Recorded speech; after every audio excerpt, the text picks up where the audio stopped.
Can you guys hear me okay? I can definitely hear you. Yep. Yes. Okay, Yep. perfect. Let's go ahead and Yes. get started. Thanks, guys. All right, if you have the agenda, um, we're going to go ahead and start on page 7, item number 10. So previously we just went over the VIP trips, our tracking, how to monitor a patron when they card in, as well as setting up our hosts and our employee groups, which is another way to track. And on there, it led into something we called VIP tracking, or sorry, our VIP, our trip history. So now on 10, we're going to go through what that trip history looks like, how to look at some patron results for that, as well as how we set it up. So page 7, item number 10, under my Synchros menu button, if I have a mouse, there it is. I'm going to go to marketing and then I'm going to go to trip history. So on this form, depending on how you have it set up, there's a few different ways you can look. So looking at here, you do not have to put all information in. You could just put a first and last name in. So for example, I could do Tony Stark and it would just bring up Tony. Okay, well, there's apparently too many records for that time. So if that happens, as a good example, I can say, all right, over this many trips, or I can say over the last like 30 days, and then I can search and see what information comes up. All right, it said no results found. Then I'm gonna go ahead and come up here. But I realistically, it would just show the trips underneath it. I'm gonna clear what I have for the information. And then so on that last one where Alex showed you where we were setting up that employee group, on here we have a few different options. So I can either look by Hope, Trip Authorizer, or I could do it by a patron group. So if I want to do it by a patron group, I'm going to go here and look for my group, and then I'm going to hit search. Okay, well, you know what? We're just going to do it this way. I apologize. Hit clear. I'm going to say last 30 days for days, and then I'm going to hit search. Sorry, I forget in our training environment that sometimes it's hard to find information and sometimes it pops up right away. All right, so I said last 10 days, and this is going to show us anybody who's had activities or trips in the last 10 days. Now, realistically, if you set it up by host, you could have just chose your patron host and it would show just their patrons so they can just analyze their information. You can come on here and you'll be able to see the different patrons. Over here, you're going to see some summarization of information. So for that trip, it's going to show the start and end time, total of days, total expenses, video profits, as well as actual profits. I'm going to come here and I'm going to do, we'll just do Bruce Wayne. So on here, if we had any vouchers, it's going to have 3 different tabs of information for this trip. If they were given any vouchers, if they used any vouchers under rating, it's going to show any ratings that they had during that time period. If you click on that, it kind of just expands it and makes it a little bit easier to read. And on that, for that rating, shows you a lot of information that is also going to be shown on the player history. This just makes it a little bit easier to track just your patrons in your group. Like buy in, patron win loss, and the patron win loss is going to be from the patron's point of view. So if the number is up, patron's up. If the number's down, the patron's losing and the house is winning. We'll also see our profit loss, and this kind of goes over our time period as well. So it does 30-day increments.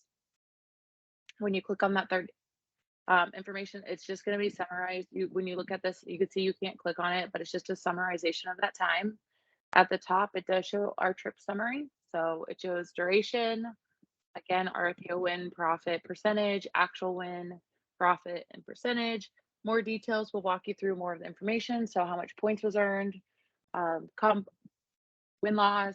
It's going to show us our average bet versus tables versus slots or other play. I'll show you any expenses and profit. Let's say I want to go back, look at information from my last results.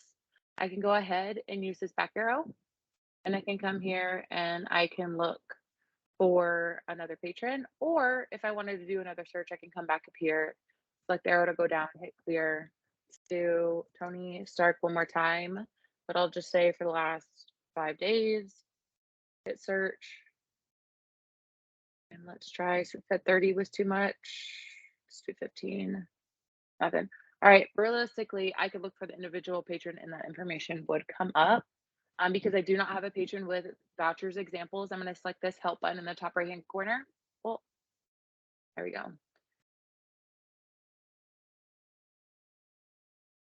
I'll go ahead and select the help button.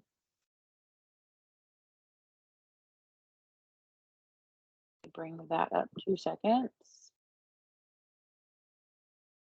All right.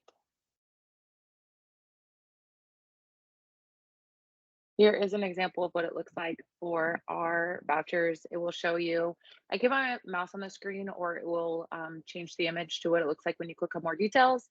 But below this, where you can see vouchers, you can see the name of the comp, you can see the amount, the current balance, if it was issued, it'll show you the status. So this one says complete, which means redeemed.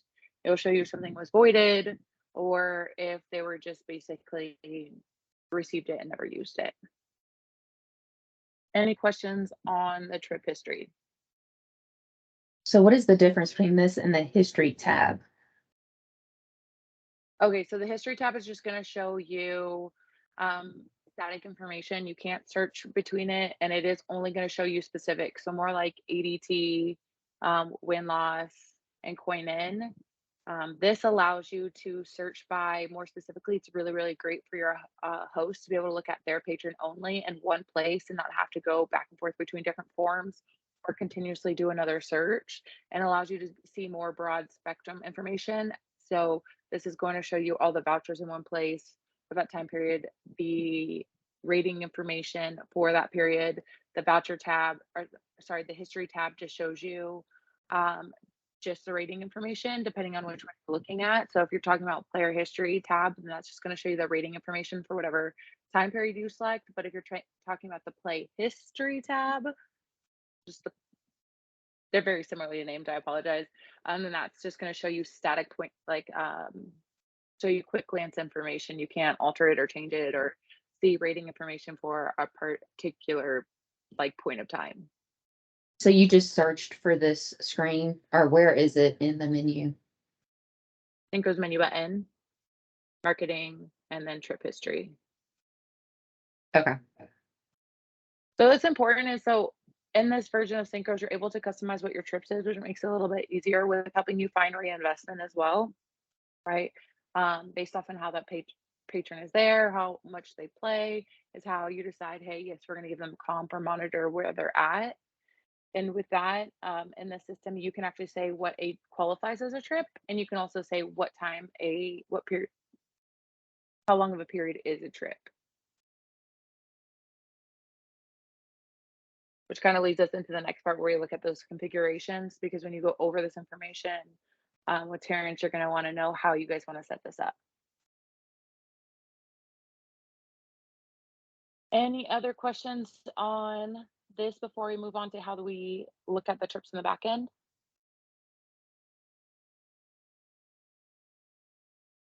All right. So I'm going to go through some of the settings just so you guys are aware what they are. A lot of times either we set them up as Konami or like Terrence will set them up for you, or it goes in charge where IT will set it up, but we ask marketing essentially how they want it. So this will be good information for you guys to know to determine that. So I'm going to go to Synchro's menu button, system admin. We're still on item number 10, just the second item down, system admin. And then I'm going to go ahead and look for our default trip config. So this one is going to determine what the zip code belongs to. This one can be useful. So when we were talking about information earlier with like zip codes and what is local versus what is national or regional up here, we can look at our local customers. So we'll just choose the first tab. You're always going to want to just choose the game site and move it over regardless. But postal code is where we come here and we select our state. So you just choose your state. That's not mine, but and then you'll choose the city, and then you can move over all the zip codes, and this will help you determine for local if you do something for a trip, and it helps categorize it for reporting purposes. We have local, we have national, regional, and there's also a sister property as well. And then, do you guys have questions on this one before I move on to the next one? All right. Moving on to the next one, it's going to say what determines a trip, right? What's going to trigger a trip in your system? So that's system admin, and that's going to be trip settings. So on here, these are basically ones that come with the system. They're site defaults. They're the only options in the system at which we look at a trip. So looking at this, essentially, Terrence is going to go through these questions with you, and it's a yes or no answer. Do you want a trip to be triggered off of a gaming day activity? So you would just change it to why or no, and which is yes or no. Below that is, should anything at a point of sale trigger activity? Hotel stays, comp voucher issuance versus redemption, point issuance versus redemption, or point adjustments, point expiration. If you guys get cashless wagering down the road, you can do that as activity as well. If you want to include, if you guys end up doing it like an event and you mark people as attendance, do you want that to be marked as a trip? Should trips use linked accounts? So if you were a linked account, is that marked as a trip? And then how would you like trip numbering? So this is like our global settings versus group. And then future trips, should future trips be calculated as a trip in the system? This is another way to basically define what is going to define that a trip. So on that trip history, you can set it up to look at the different trips in the system, and you can see what they did in each trip, but these are going to trigger what actually calls it a trip or not. Any questions on this one? And then the last actual setup for trip configurations can be under system admin, and then trip config setup.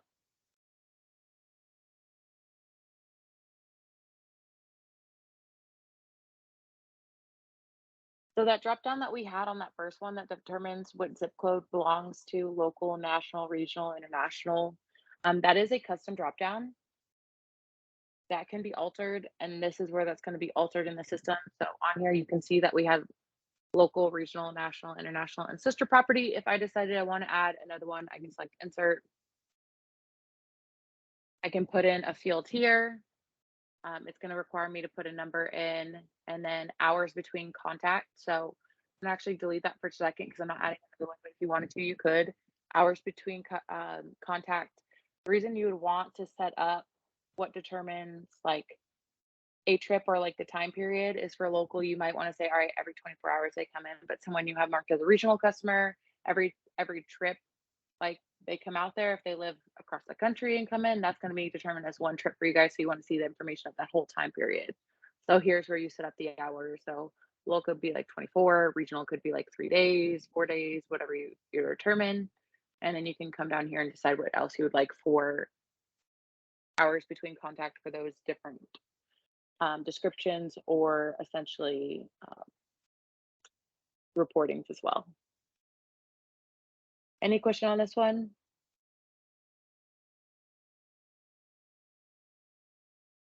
All right. So kind of going along with the other options you have. So we have the trip history that shows you there's the criteria, right? The patron ratings, win loss, their voucher history, thing all in one place. We can also force a contact. Let's say maybe the system was down that day, or maybe you called the guest and you wanted to give them a trip for that, and that's not a setting available in our system. You can actually do what we call a forced contact to report that in the system. You go to this synchros menu button, marketing, enforce contact.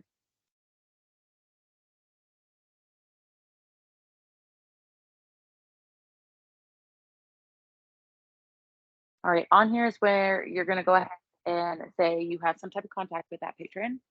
On here, you're going to choose any of these line items. You're going to hit insert. When you hit insert, it's going to provide a new line. Now, remember when you have a screen that looks like this, where you don't see an ad or a plus sign in the bottom right hand corner, the only way to add a line is to use the insert button on your keyboard. So it's not in Synchros. I use the insert button on my keyboard. It provides a new line. I choose the game site here. I'm gonna double click none selected, and it's gonna allow me to look up a patron. So I looked at my patron.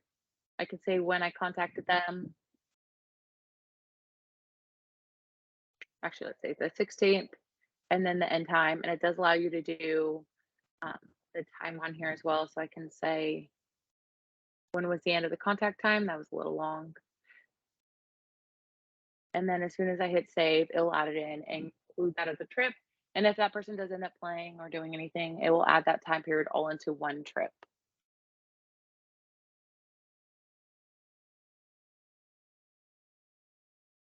Any questions on trips overall?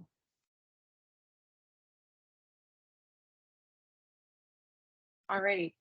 Moving on to item number 11 on page number 7, we're going to talk about more of our promotional stuff that we have in our system. So starting off with groups, groups go into a lot of aspects of synchros, whether it be using them to invite people to an event, tours, incentives, things like that. How do we set up a group? So there's two different ways to set up groups in the system. And one is going to be the actual group setup form. So we'll go there first, Synchros menu button, marketing, group setup.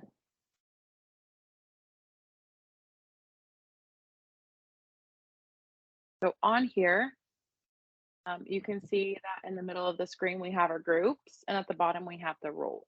So if I wanted to maintain or look at a group I already have, all I have to do is choose the group. And when I choose the group, I can come up here to members, and then it's going to show my pre-existing group. So this is just managing a group that's already there. Maybe I forgot to add one person to the group. I need to come here. I can see the people that are in my group. I can add a new person. So I can select add, and then it will let me choose a new person.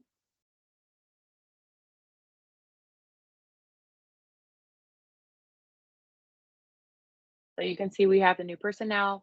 I hit save. Now that person's now in the group, and anything that group is attached to, if they trigger it from now in the future, they'll be a part of that, right? If I need to delete somebody from the group, I just select their name, either hit, yeah, you can take and select their name, hit the delete button at the top, hit save, and it'll remove them from the group. So going farther in the future, they're no longer a part of that group. If I want to go back to my main parts of all the groups in Synchros, I'm gonna hit this back button and it's gonna take me back to my group, right? So that's just kind of a little into maintaining the groups. Let's say I want to create a brand new group, right? I'm gonna hit the plus sign. And now we have a new line item. On here, I'm gonna put promo group, and then I'm gonna put my description. So we're gonna name it. And then I'm gonna put a description. And then on here, I'm gonna say local. And then I wanna make sure it's active. Once I do that, so I'm gonna name it, description, local, I'm gonna make it active, and I'm gonna hit the save button at the top left-hand corner on this toolbar all the way at the top. Or I can hit Control S on my keyboard and it will save it. Okay.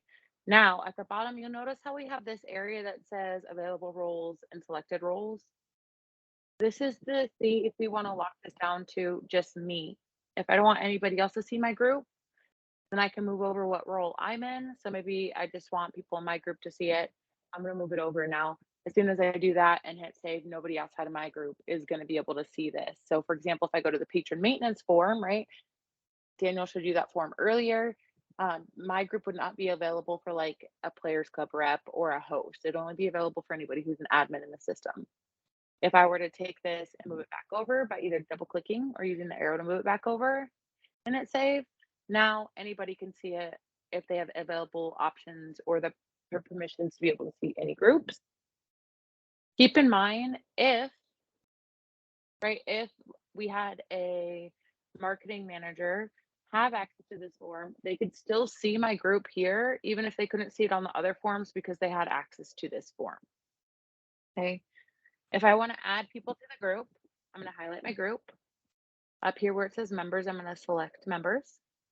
It's going to take me to the people in my group. As of right now, I don't have anybody. If I want to add an individual person, remember we have this add button at the top. Otherwise, we do have this wizard button. Wizard button is going to be very useful for a few different things. So going through the different tabs.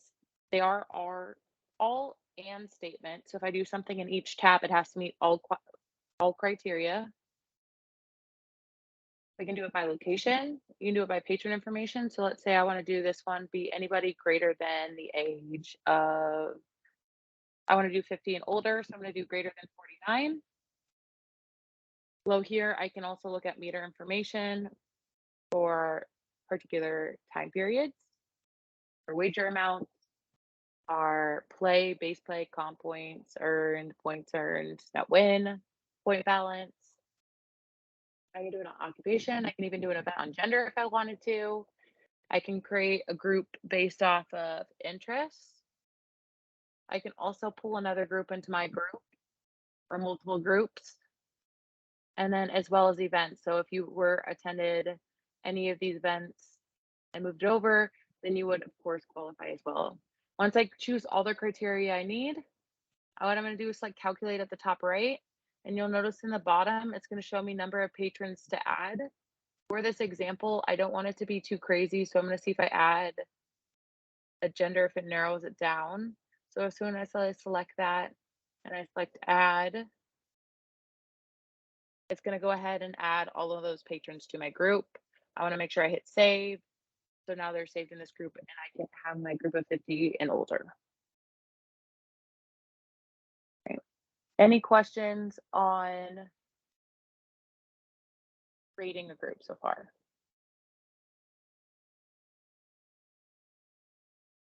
All right. So another one. Right. So on here, on item number 11, it shows us, oh, go ahead and minimize that for a second. So on item number 11, there we go. It also shows us this CSV importer. So let's say we have a group and we want to import patrons. We can also import patrons into Synchros. We don't have to do it through just the group setup form. I can go to the Synchros menu button, system admin, CSV importer. We're going to look for our patrons tab at the top. On here, I'm going to choose either create a local group or add to a local group. So the difference between the two, create a local group is going to allow me to name the group here.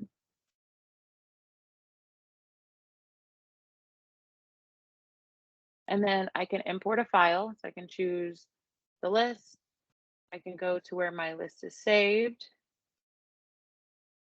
Choose my group. Oh, it didn't save. Okay, well, that's fine. Clear that. But essentially, come here, choose my group name, select the file, and when you select the file, it should just be a list of either patron IDs or card IDs, most likely patron IDs, right? Because those are the ones that don't change. You're going to select process, and it's going to mass import those patrons into a group. Similar here, if you already have the group created and you just want to add those patrons to it, you would choose your group, import a list of patron IDs, hit process, and it will mass import those patrons to those group. Any questions? All right. Moving to item number 12 on our agenda. So let's get into our events in the system. So let's say you're holding a slot tournament and you want to set up that to log attendance in Synchros. Item list number 12, we're going to start with creating our event. So Synchros menu button. I'm going to go to marketing. I'm going to go to events. And this is where we create it. So a few things to understand about this form. You can see on the right-hand side how we have our event types.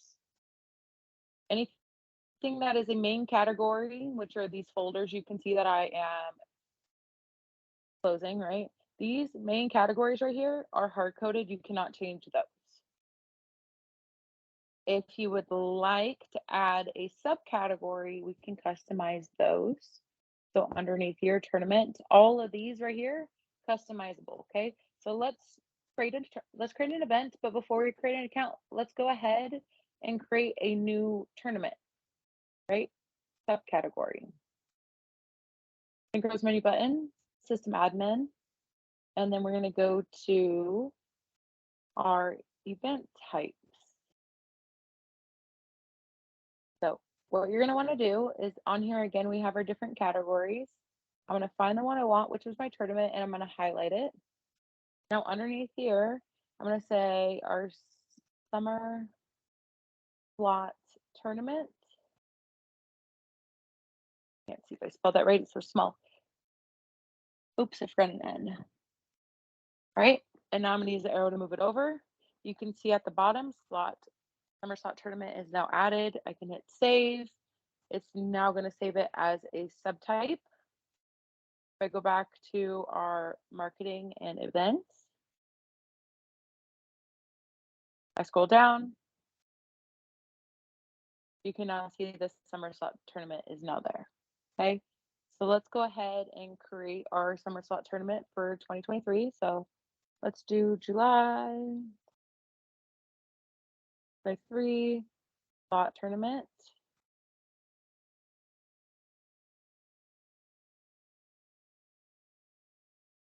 Oh, I didn't spell that right still. I apologize, but I caught that.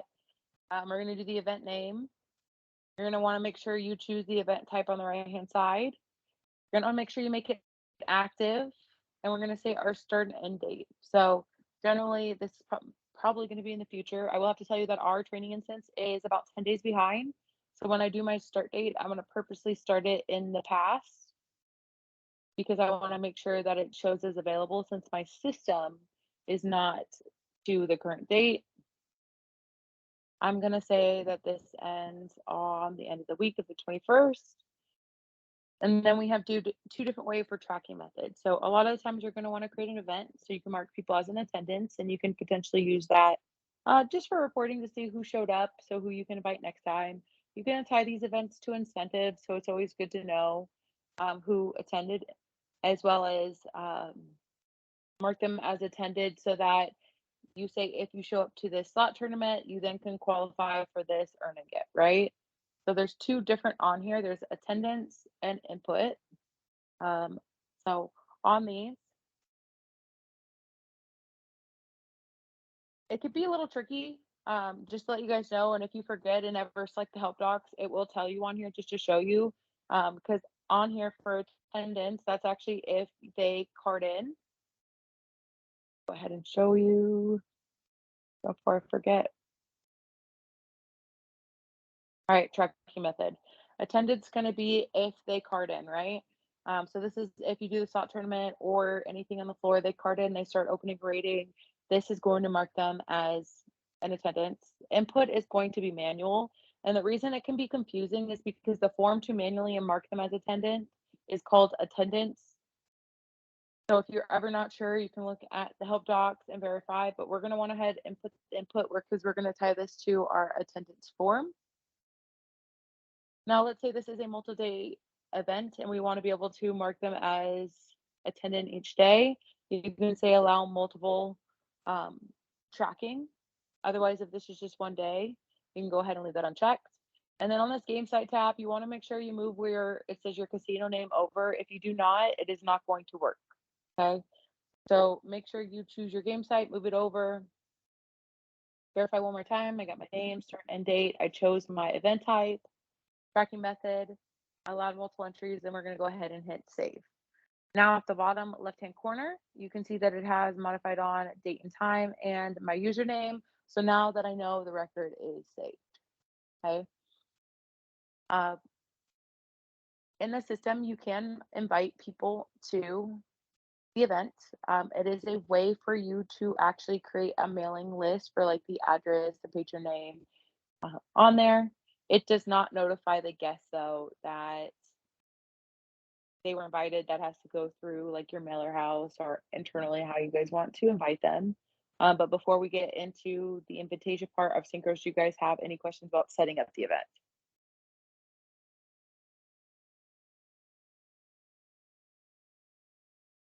All right. Synchros menu button. I'm going to go to marketing and then still on item number 12, it's just the third item down. Go to marketing and then invitations. On here, we're going to choose the event name. So this is the one I just did. I'm going to choose my July 2023 slot tournament. Now this one, how am I going to invite them?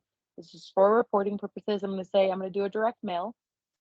Now below we have a few different options. We're just not going to look at those quite yet. First, what I want us to focus on is these tabs at the top, okay? These are very similar to that wizard we looked at when setting up a group. We have our location, so geography, our patron. You can do it by female, male, you can do it by age, you can do it by ratings, meters, we can do it by interest. We can choose a group that we already pre-created, or you could do it for like birthdays, sign up dates, wedding anniversaries, things of those nature. So for right now, I'm going to go ahead and say that I'm going to just choose a group. So let's do Cassie's the Bikini Bottom group. And if I want to do more than one group, I can. So let's say I did Bikini Bottom group, and then I want to do Cassie's VIP group. You can either double click or use the arrow to move it over. Once I do that, I'm going to go back to the first tab. You'll still notice that it's showing nobody's been invited. I'm going to go ahead and calculate invitations. When I do that, it's going to show you number of patrons this invites. Now that's going to be off of the criteria I chose up here. Remember, these are all and statements. You have to meet every single tab, or it's not, that person's not going to qualify. This just kind of predicts how many people you're going to invite. It's not saying it's on their account yet. You actually want to invite those people, you're going to want to select invite patrons, and now that invitation is on their account. Okay, does not notify the guest in any shape or form. If you would like a list for your mailing house, all you have to do is produce mailing list, save it to your computer.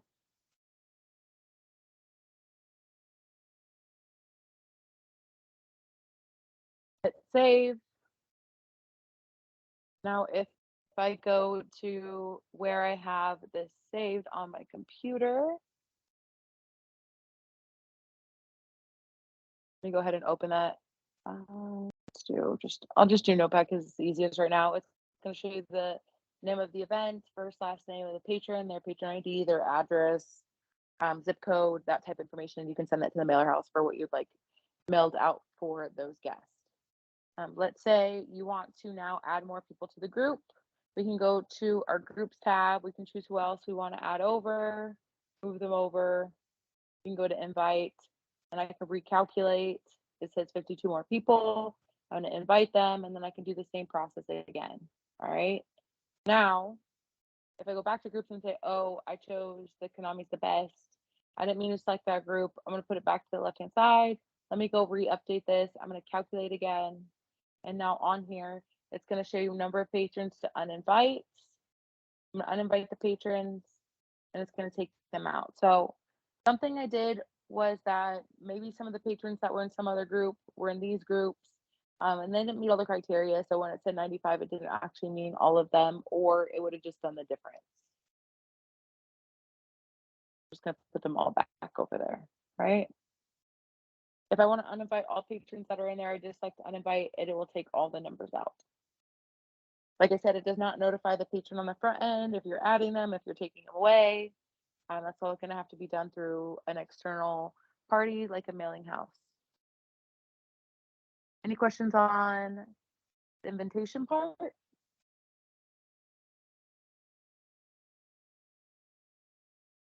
All right. Going through, let's see how we're going to mark them as attended. So if I go to the Synchros menu button, I'm going to go to marketing and go to attendance. This can also be a custom form on a patron tab. Select attendance. Go on here because I select input, which is a manual way. You're going to come to this form. You'll select find at the top, bring up your patron, choose the event. So July 2023 slot tournament. If you'd like to do the event type, so walk up just for reporting purposes, mark as attendant. You can see the bottom left-hand corner. It says that person was marked as attendant. It also clears out that patron. All right. Let's say I have a card swiper, right, hooked up to this workstation. What I could do is like patron sign in. And what happens is as soon as I swipe that card, it's going to just automatically mark them as attendant. So I don't have to go through the step of finding choosing the event, choose the invite the invite type, and then mark as attended. I could literally just do this button and just quickly have people go through as they swipe their card. Any questions on event attendance?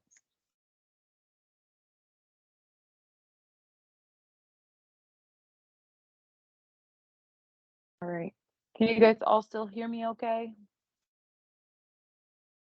Yeah, we got you. Yep, You're doing great. Yep, good. Yep. Perfect. Yeah, Um, yes, so- we can hear you.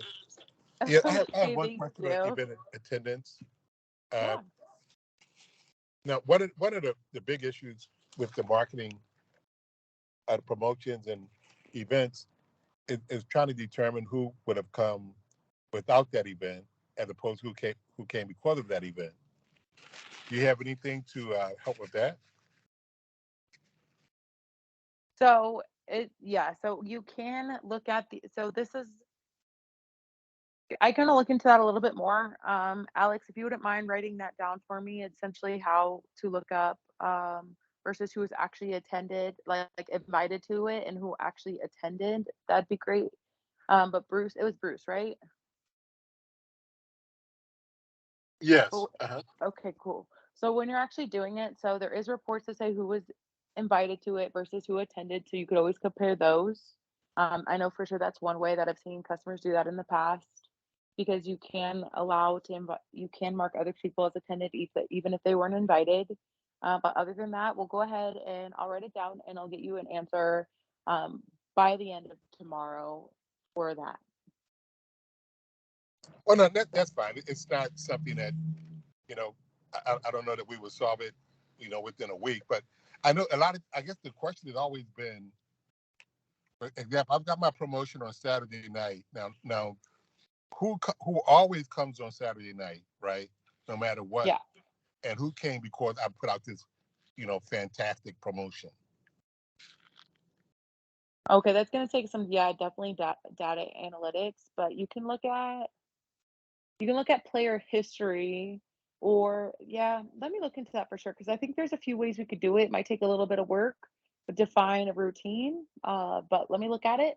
I'll write that down now and I'll get you some examples or maybe some things we can test. How about that? That would be great. Yep. Perfect. All righty. Anybody else have anything they would like to add about events?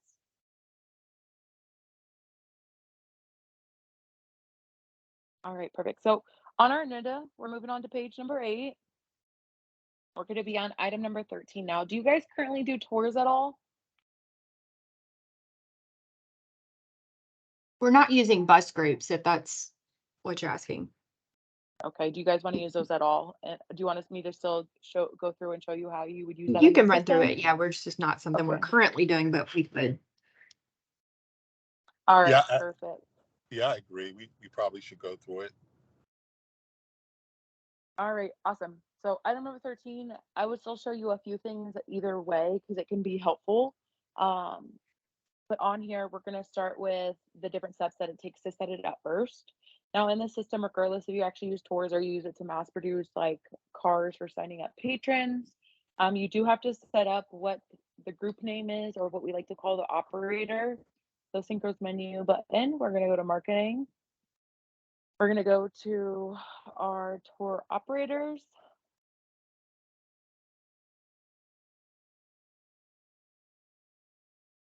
And on here, we're just going to say the name. So if you actually did buses, this is where you would put in that um, bus, like that organization's name.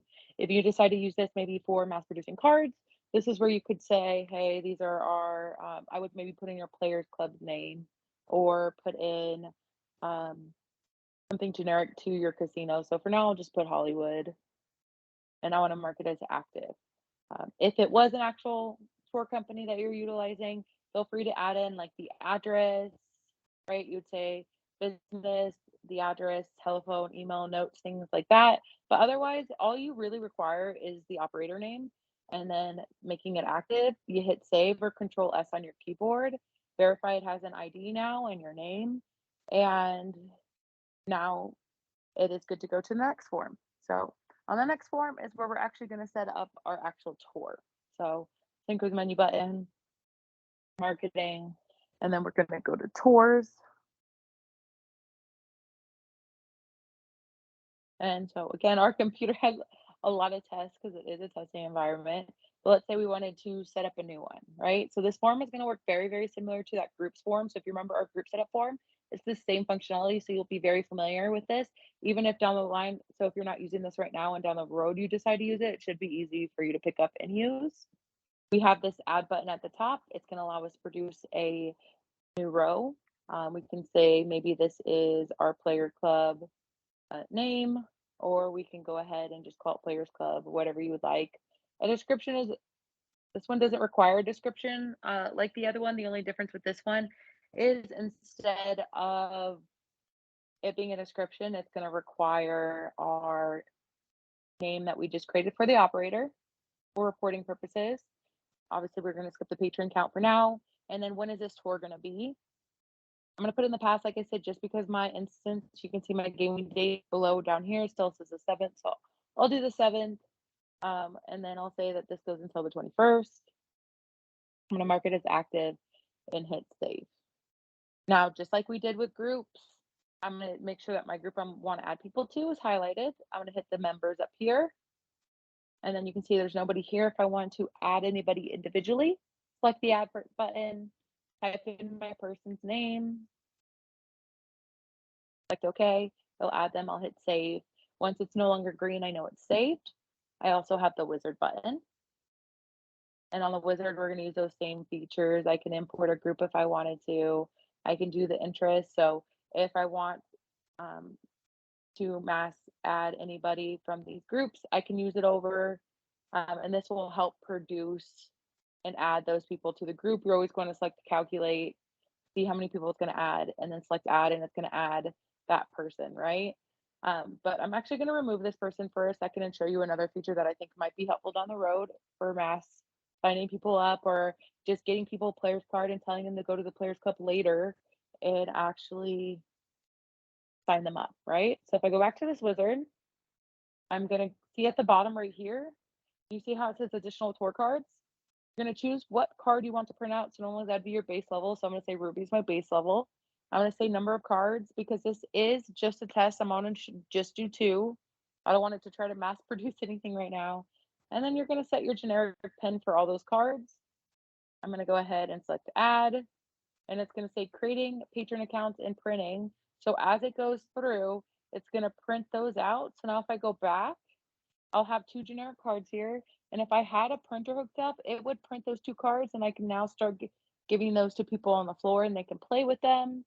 And then you can also add this tour to a incentive that says, hey, if you play this, then you get this free play or this award to help incentivize people to come in.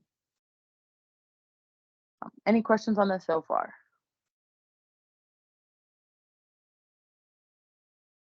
Right.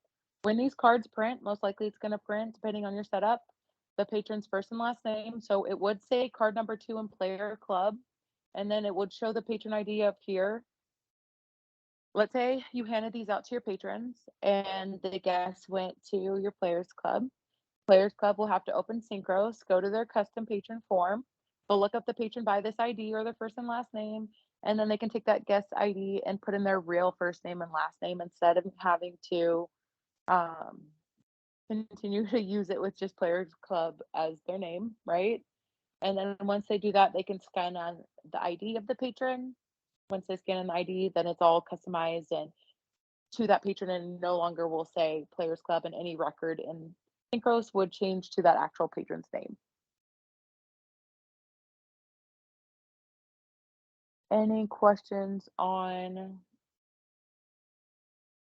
setting up this part?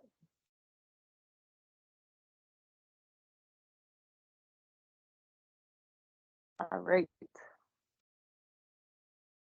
Let's go ahead and go to one more form. So Synchros menu button, marketing for patrons. This is going to allow you to individually add somebody. So you can either go to the form we were just on, right? Our marketing tour form, and individually add people to a group. But if you guys were utilizing this for tours for actual buses coming in, then you can add somebody if you forgot them. You can choose the group, click add patron, and it'll add them in.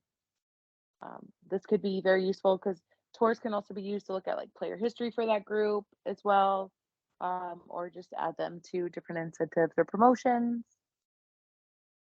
There is one more setting in item number 13 on our page 8, and this just allows you to customize like the addresses, emails, phone numbers, note types. Like again, I said this isn't utilized very often, but if you would like to add anything else in there and you would like to customize it, you do have that option. Synchros menu button, system admin, and we're gonna look for tour setup.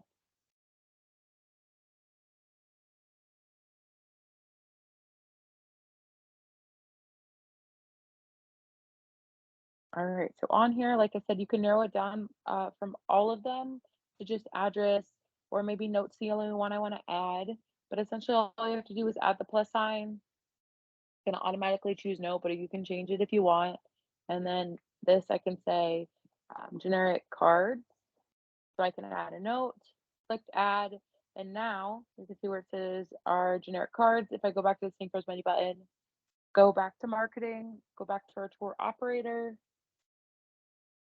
go to this note tab. This is where it's now going to show, well, it should have showed, I'll have to go back, look and see why it didn't, why it should now show our actual note type.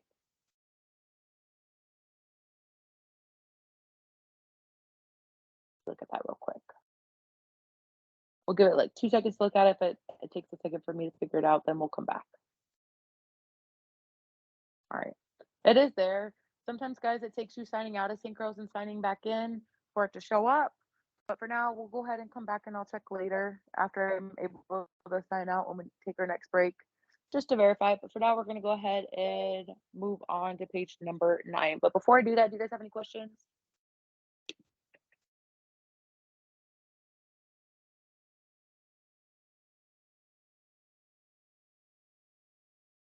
Alrighty. Moving on to item 9 in our agenda.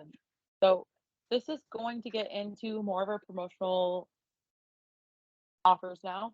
So we're going to look at offers in Synchros, item number 14. So we have a few different things to look at. I actually have a reference point I would like to bring up. I'm not going to go through this thing. We'll just go through where we're at now. Let me zoom in a little bit so you guys can see this. So offers in the system are normally used for like our monthly mailers, or if I need to mass issue something to our guests, right? They can be used to give away if you guys are doing comps, replay, excess of points to guests, things such of that nature. If you're looking at our monthly mailers, normally you have our different tiers, right? We might have tier A, which is going to be the player that gets a little bit more because they're the one that spends in our casino based off our analytics, right? So looking at this, this is kind of different ways you can use offers and you can issue them to the guest.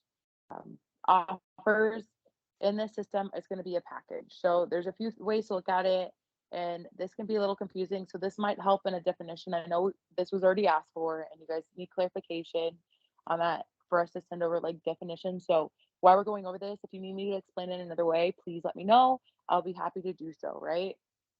So in the system, there's a few different ways you can deliver offers to a patron. One, we have a form called manual offers form. It allows you to choose an individual patron, and we'll go over it and just give that one offer to that patron.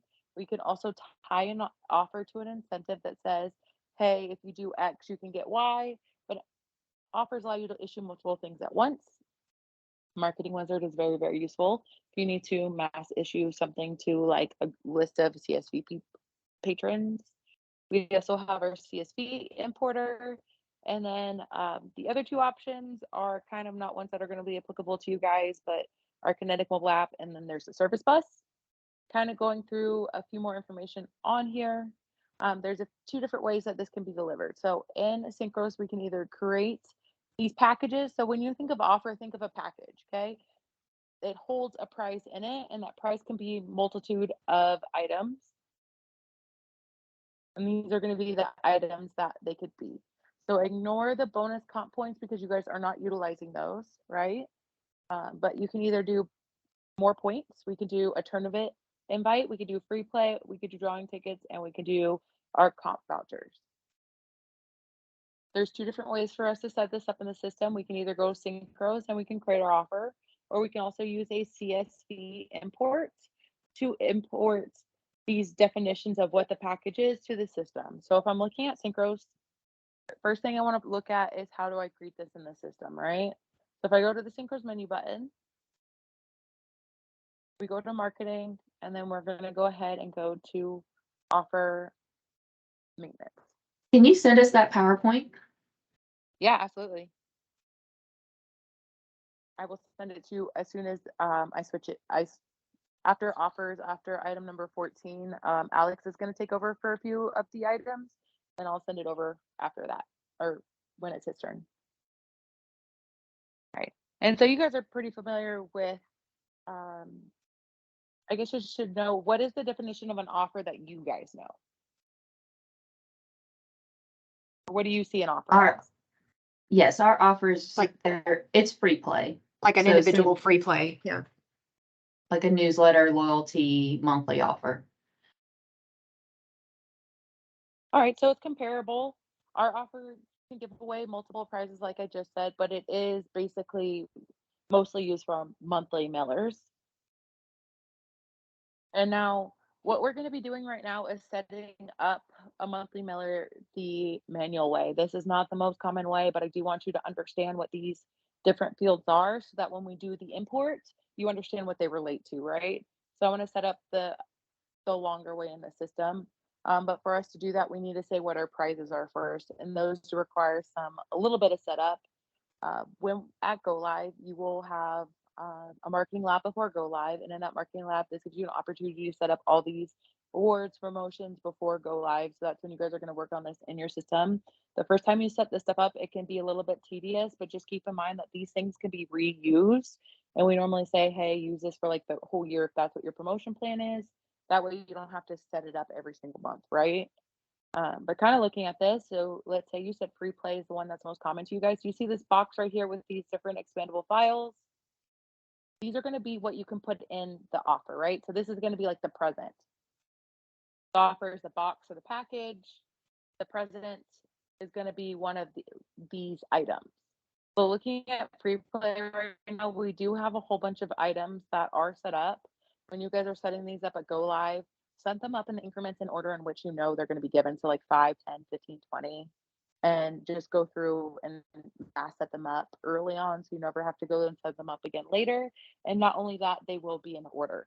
I have a training instance, so it's not in order because this is where we just play around and create the amount.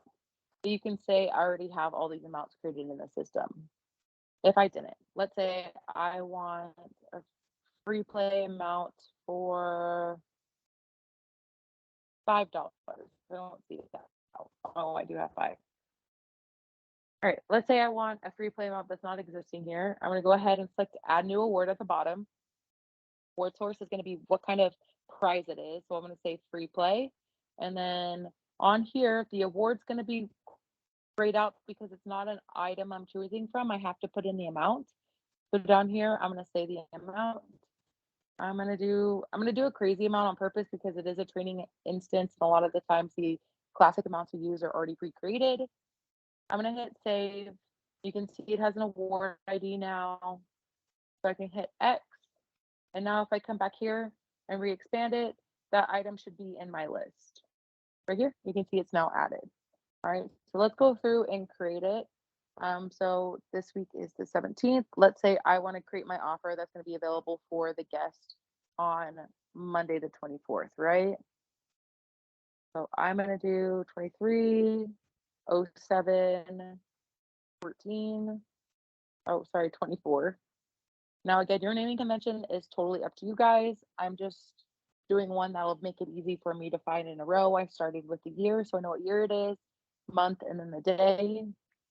And I'm going to say local offer A.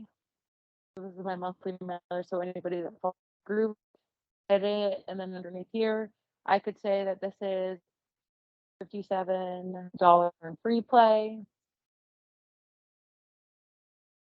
food comp.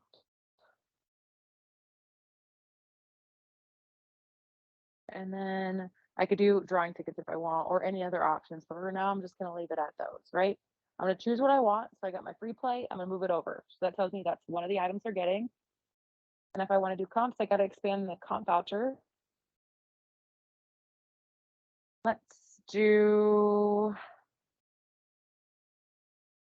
$50 lobster dinner. Actually, you know, they're going to, it helps to label it for description and reporting purposes when you're looking at that individual guest.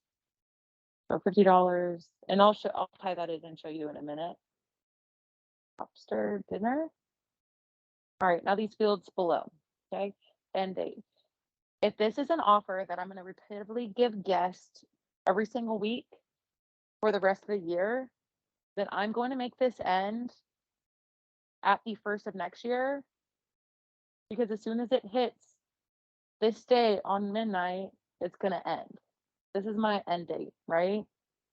So this will go all the way up until December 30th, yeah, 31st. And as soon as it hits this day, it's at midnight, it's gonna end. Right? Now I wanna make it active. And I want this to auto awards. In a system, there's two options you can do. When you're issuing this package to the guest, you can say as soon as it becomes the date that it's active, they get both of the prizes.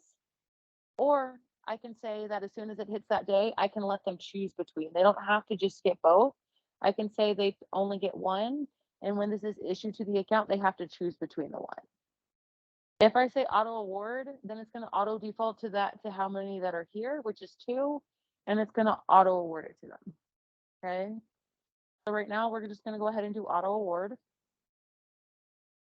There's 3 different timelines you need to think about when you're issuing this to it. And sometimes it doesn't apply in every situation, but when you're setting it up in the system, it does require you to have a date for 2 out of 3 of them. One of them you can use blank, right? This is default hours after issue to activate, right? So this is saying that if I give it to them right now, that it's not going to be active for 3 days. This one you can actually leave blank because the way you issue it to them, it says when it's going to be active, whether it's through the manual offer form, whether it's through CSV import, whether it's through the game wizard. There's multiple ways to issue it. Those forms you can say when it's going to actually be active. So we can leave this one blank. But default hours to select award is required and default hours to use award is required. So remember how we said the offer in this instance is a box? It's saying that once I give you this box, you have X amount of hours to open the box or you lose the box. Okay, that is what this one is saying. So if I were to issue this to the guest today, if I issue this today, and I say you have 3 days to open the box, if they don't open in 3 days, they lose the whole award, they lose everything completely. Okay, because I have it on auto award, this one does not apply, but because the system requires a figure, a number in here, I do have to put something. So I'm just going to say 3 days. But keep in mind that the auto award already overwrites this. So if I say issue this and it's active today, they're automatically going to open the present and the presents are going to be given to them. That makes sense so far. Yes. Okay, perfect. Now we have default hours to use that award. This is saying because I said auto awarded, they get it issued today. This number doesn't matter. I'm giving you your prizes. One prize right here is a free play. So that's actually going to go in my free play bucket and they can use it right away, but it's going to expire in 3 days. Okay. This one says default hours to use award again to our comp. I'm going to use that right now. And it also has 3 days. And if they don't use those in 3 days, they're going to expire. If I only use half of, let's say, the free play or the comp because they're both reusable, then whatever they didn't use in that time frame is going to be expired. Otherwise, if they use this before those 3 days are over, then of course this is no longer valid, right? And I know realistically, maybe if it was a promotion, they might have 7 days to use a local offer. Each casino is different, so really up to your guys' rules and regulations, right? Now, if I want to be able to use this for an import later, I want to make sure I have manual offer selected. Also, this allows you to have this active on the form that says, hey, I forgot to give it to this person. This allows you to individually give this to one person on this form. If you want to, so this is the one you're going to automatically want to use if you're doing a monthly mailer, okay? As well, if I want to tie this to an incentive, if I want to use it with a drawing, if I want to use it with a marketing wizard, then you'd select all the ones that apply. Otherwise, you're just going to leave it on the monthly mailer. Okay. If I'm going to choose these for now, just so that when maybe we're doing an incentive later, I can show you what that looks like, even marketing wizard or drawing. Okay.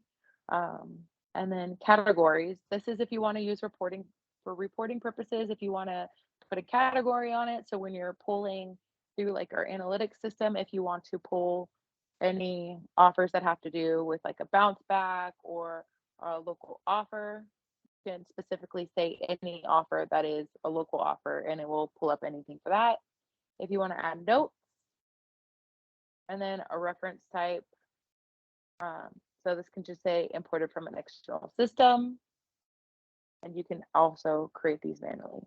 Otherwise, this is now created. I'm going to hit save. Well, I'm going to hit save, and then it's going to says record inserted in the bottom left-hand corner. Also, it now has an offer ID at the top, and now we can issue this to a guest. Okay, but first you needed that record created. Any questions about creating it before we move on to a few different ways to issue it?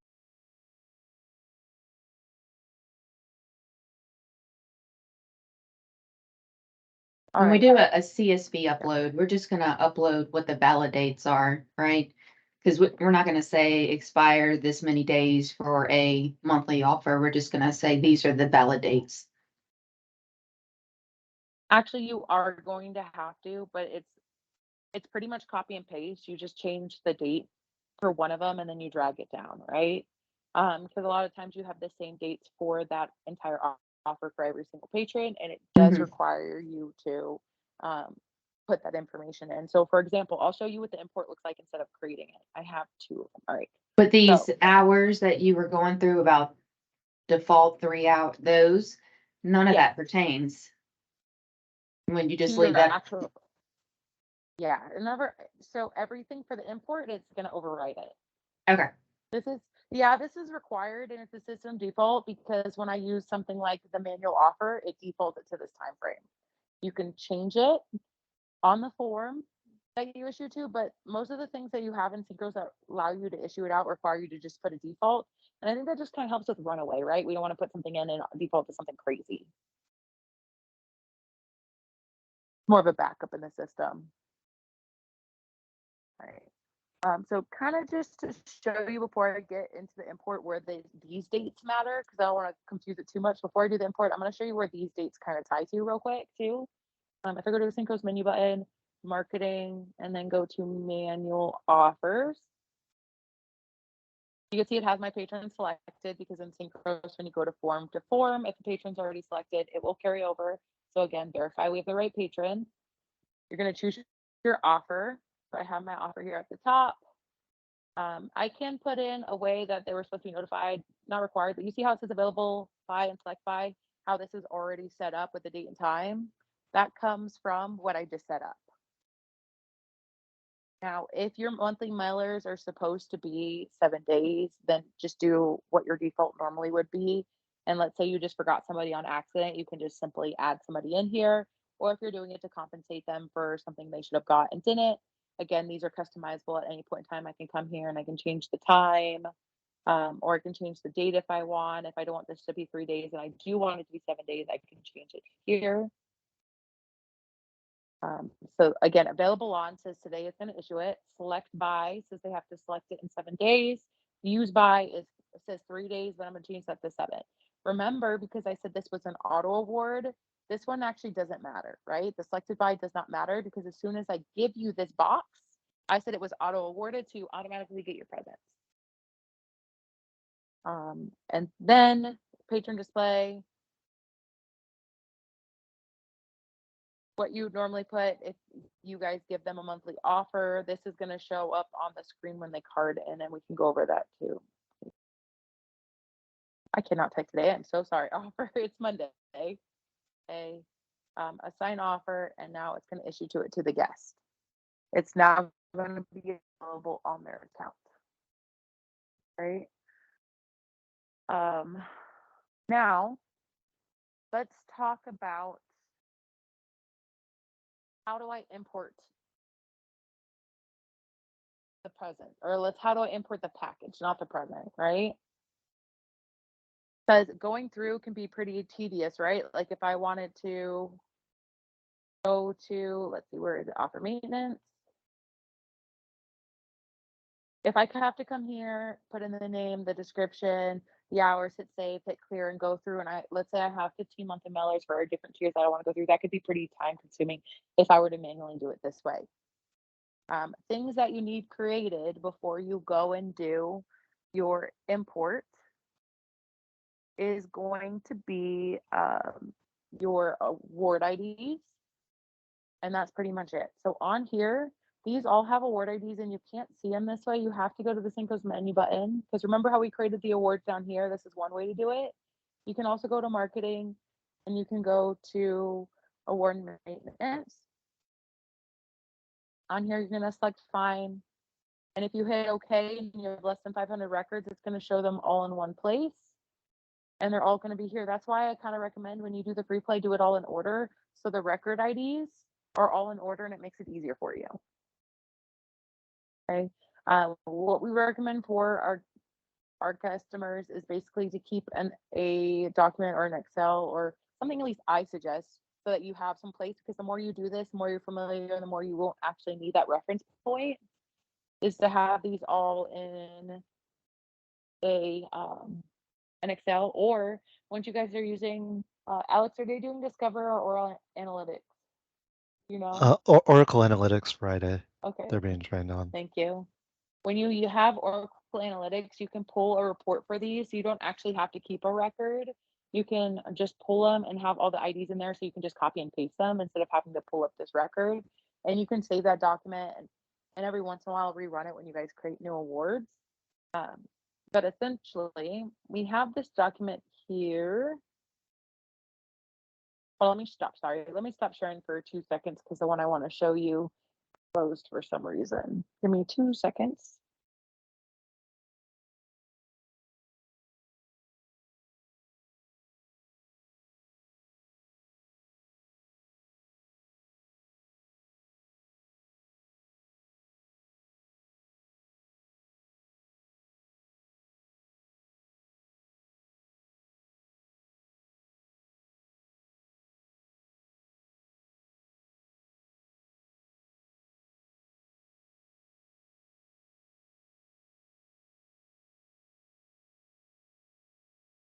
So when you're creating your monthly mailers, you probably only have to do this a few times at the beginning of getting Synchros when you have these all created.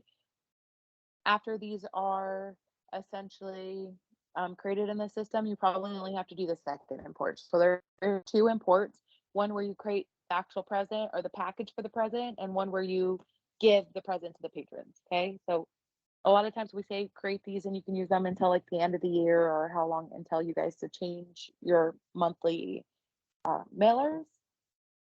And I don't know if I included this one in the one I already emailed over to you guys. I don't know if you guys got the CSV import that emailed out shortly during our lunch break. But if not, I'll check and see if this one was included or not. But simply, this is kind of a template to show you the description. You'll delete this column, but then it kind of has an example. So in this, the first thing you're going to need is either a custom offer ID, or you can create, so this is where you create your custom offer ID. This can be like local offer A 2023 or whatever you would like it to be. Then do you want this offer to be active? And again, when it relates back, let me go ahead and go back here real quick so we can see. So marketing, offer maintenance. So that's going to be like that offer ID that comes up here. If I hit find, okay. That's going to be these offer IDs here. But the difference is you can create custom ones. And the benefit of creating custom ones is it's easier for you to remember those and track those in your records so that you can utilize them over and over again. And then active is going to be if you check this box active. So 0 is not active, 1 is active. Next one, if it's auto award or not. So 1 is you check this, 0 is you didn't check it, right? And then here, of course, we're going to name it. So whatever you want the name to be, description. And again, I will always recommend having the description have what is in the box, because when you have your frontline staff look at the description and someone's like, oh, you're getting this monthly mailer on the 24th, and then they can say in your monthly mailer, you're getting a free play, you're getting a comp. It makes it easier for them. And then how many prizes are you giving them? So this could either be auto awarded or you can allow them to pick. Let's say you give them 5, but they can pick 2. So I would put 2 here. And then default hours after issue to activate. So default hours. And you'll notice that this one here says hours on here, but you can do days. This one is going to make you do hours in here. So if you want 3 days, 72 hours in a course. So default hours after issue to activate. If you are going to have this auto awarded, you can make this 0. This says after you get the prize, like after you get that box, how many hours do you have to open that box? This one says once you open the box and you take those prizes out, those prizes,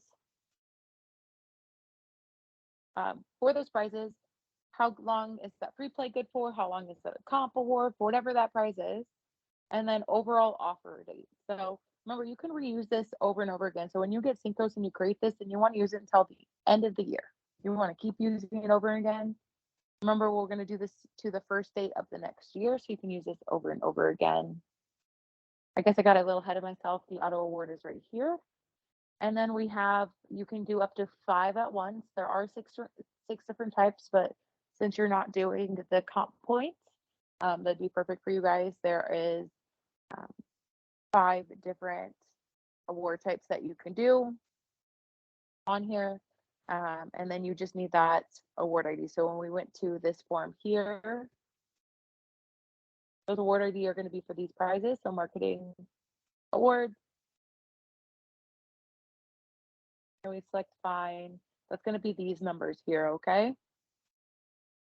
So on here, let me just pull up my handy dandy. Let me move this out of the way.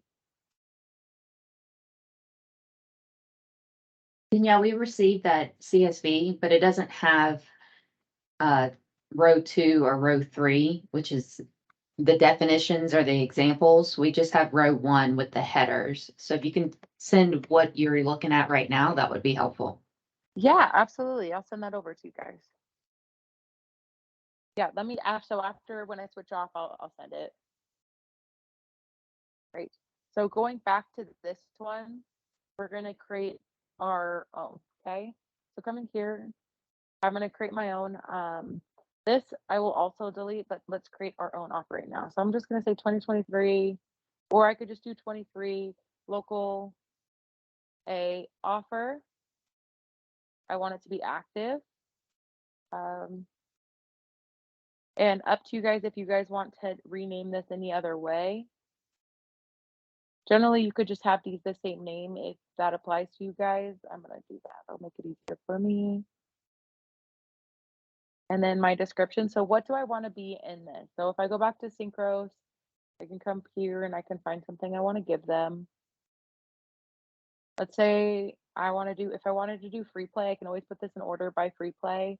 Local top A is going to be my top tier for me. So maybe I'm going to give them more than somebody else. So let's say I want to give them the $250 in free play.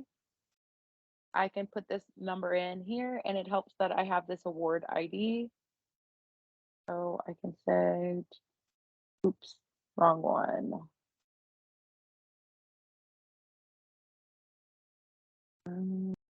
250, oops, 250 free play.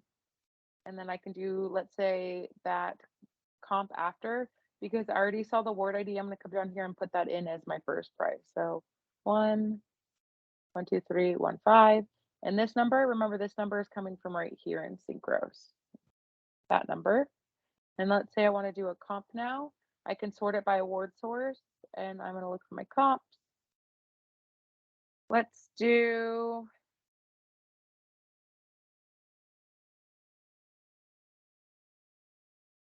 I'm going to do our spa, okay? We'll do our spa retreat, or actually maybe because it says that, let's not. Let's just go ahead and do our dining credit. That's 4 3 zeros. 3 zeros. Okay. So we're going to come back here. It helps when you have two screens. 1, 2, 3. I think that was the 9 4. Come over here, and then I can say our $50 food credit. Okay. So let's say we have, that's what we're going to give them for that. There's going to be 2 prizes given to them. And like I said, because I am going to auto award it, I'm going to go ahead and put 0. Okay. This, I want them to be able to have it for, let's say, the whole week. Okay. Because I want it to be the whole week, I need to calculate how many hours that is. So generally that'd be 24 times 7, right? So 168. I'm automatically going to say they have the prize that time. Remember, because it's going to be auto award right here. This one doesn't really apply, but you notice that it says required right here. REQ means required. It means I do have to put something there. The prize is going to be good for 7 days once they get it. And then how long do I want this? This is something I'm going to use until the end of the year over and over again. So I'm going to say the first of next year. And now I can move on to my 2023 local fee offer. Okay. This part's tedious and I understand that, but this is only utilized for maybe like the first couple weeks of using this, right? Because after you do that, then you probably never have to create these if this is going to be the same offers you're getting for the rest of the year. So essentially on here, just to make it so I can have 2, I'm going to come here and I'm going to say it's off active. I'll do it one more time. 23 local fee offer.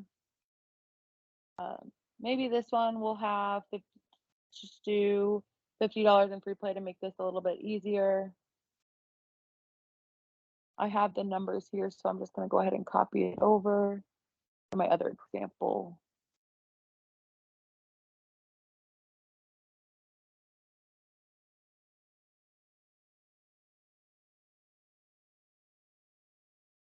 Okay. And then we'll do, I'm going to say you guys do our,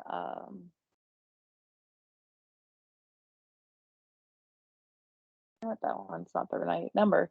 Let's just choose another one. Let's say $100. So one,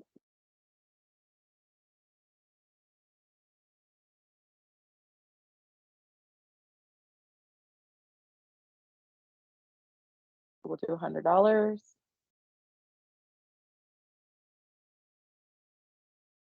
And then I will do back to our comps. Let's go ahead and just say we'll give them a food credit, right? So $15.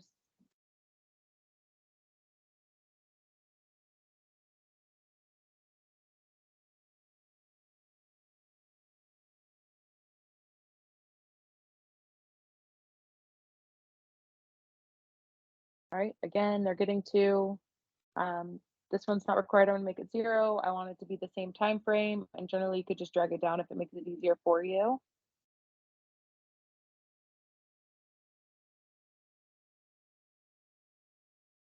I want this to be auto issued, and then I do need to change this. I think that was 78. Right. Now I'm going to delete these. My example and be able to import this. I'm going to delete this row. I'm going to resave this. So save as.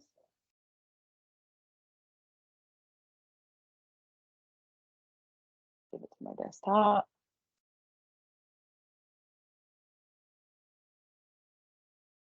It does need to be in a CSV format. Save, and so forth. You'd go on creating the rest of them, but for the example, I'm just going to go ahead and do this. If you did decide to give them more prizes, you could go ahead and do up to 5. But if not, you can leave them blank. For good measure, just in case there was an open field here, I'm just going to delete. So Synchros doesn't think anything's in that field. And to import these, I'm going to go to the Synchros menu button. I'm going to go to our system admin CSV importer. I'm going to go to offers, and we're going to import our offer definition. Click the bottom button.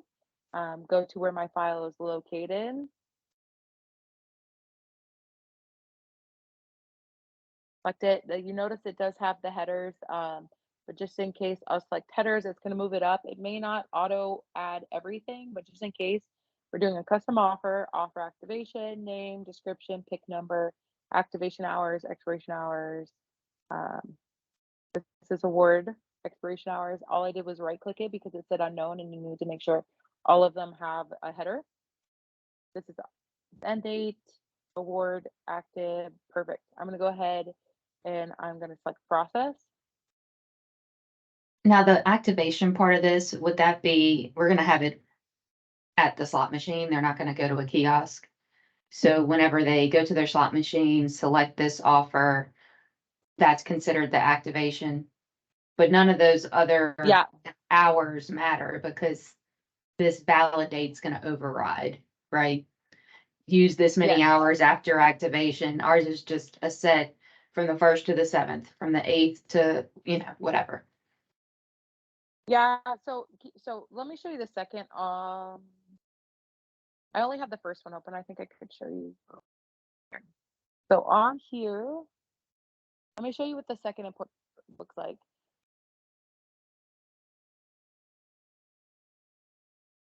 All right, so I have an example one here that kind of shows you what it looks like when you issue it to the patron, right? You'll have the patron ID, the offer they're getting, the activation date, uh, the offer expiration, so this is how long do they have the package for, and after the package is open, how long do you have that award for? Now, keep in mind, because so when they go to the machine and they card in, you want them to select the offer and activate it at that point, right? You don't want, so let's say I gave Tony the one with the free play and the comp, and as soon as it hits this activation date right here, you don't want it to be given to them, right? Like you don't want the prize to automatically open and just be put the free play in the free play bucket and the comps with the comps, right? You want the guest to have to card in and select it. Right, yeah, what would be another way? I mean, they have to card in and put their PIN number, but to do anything. Well, absolutely. So to do anything they would, but you can say that on the day that it's valid, it automatically is available to use, right? Like the free play would be available to use. All right, let me stop sharing my screen so I can show you what I mean. 2 Okay. seconds, please. Yeah. Let me put a visual with it, make it a little bit easier.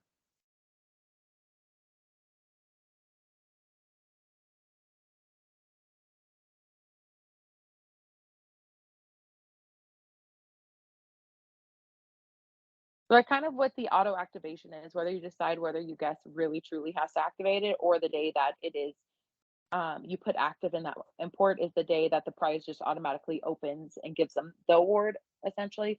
So what you are saying, if I understand correctly, let me share my screen. Oops.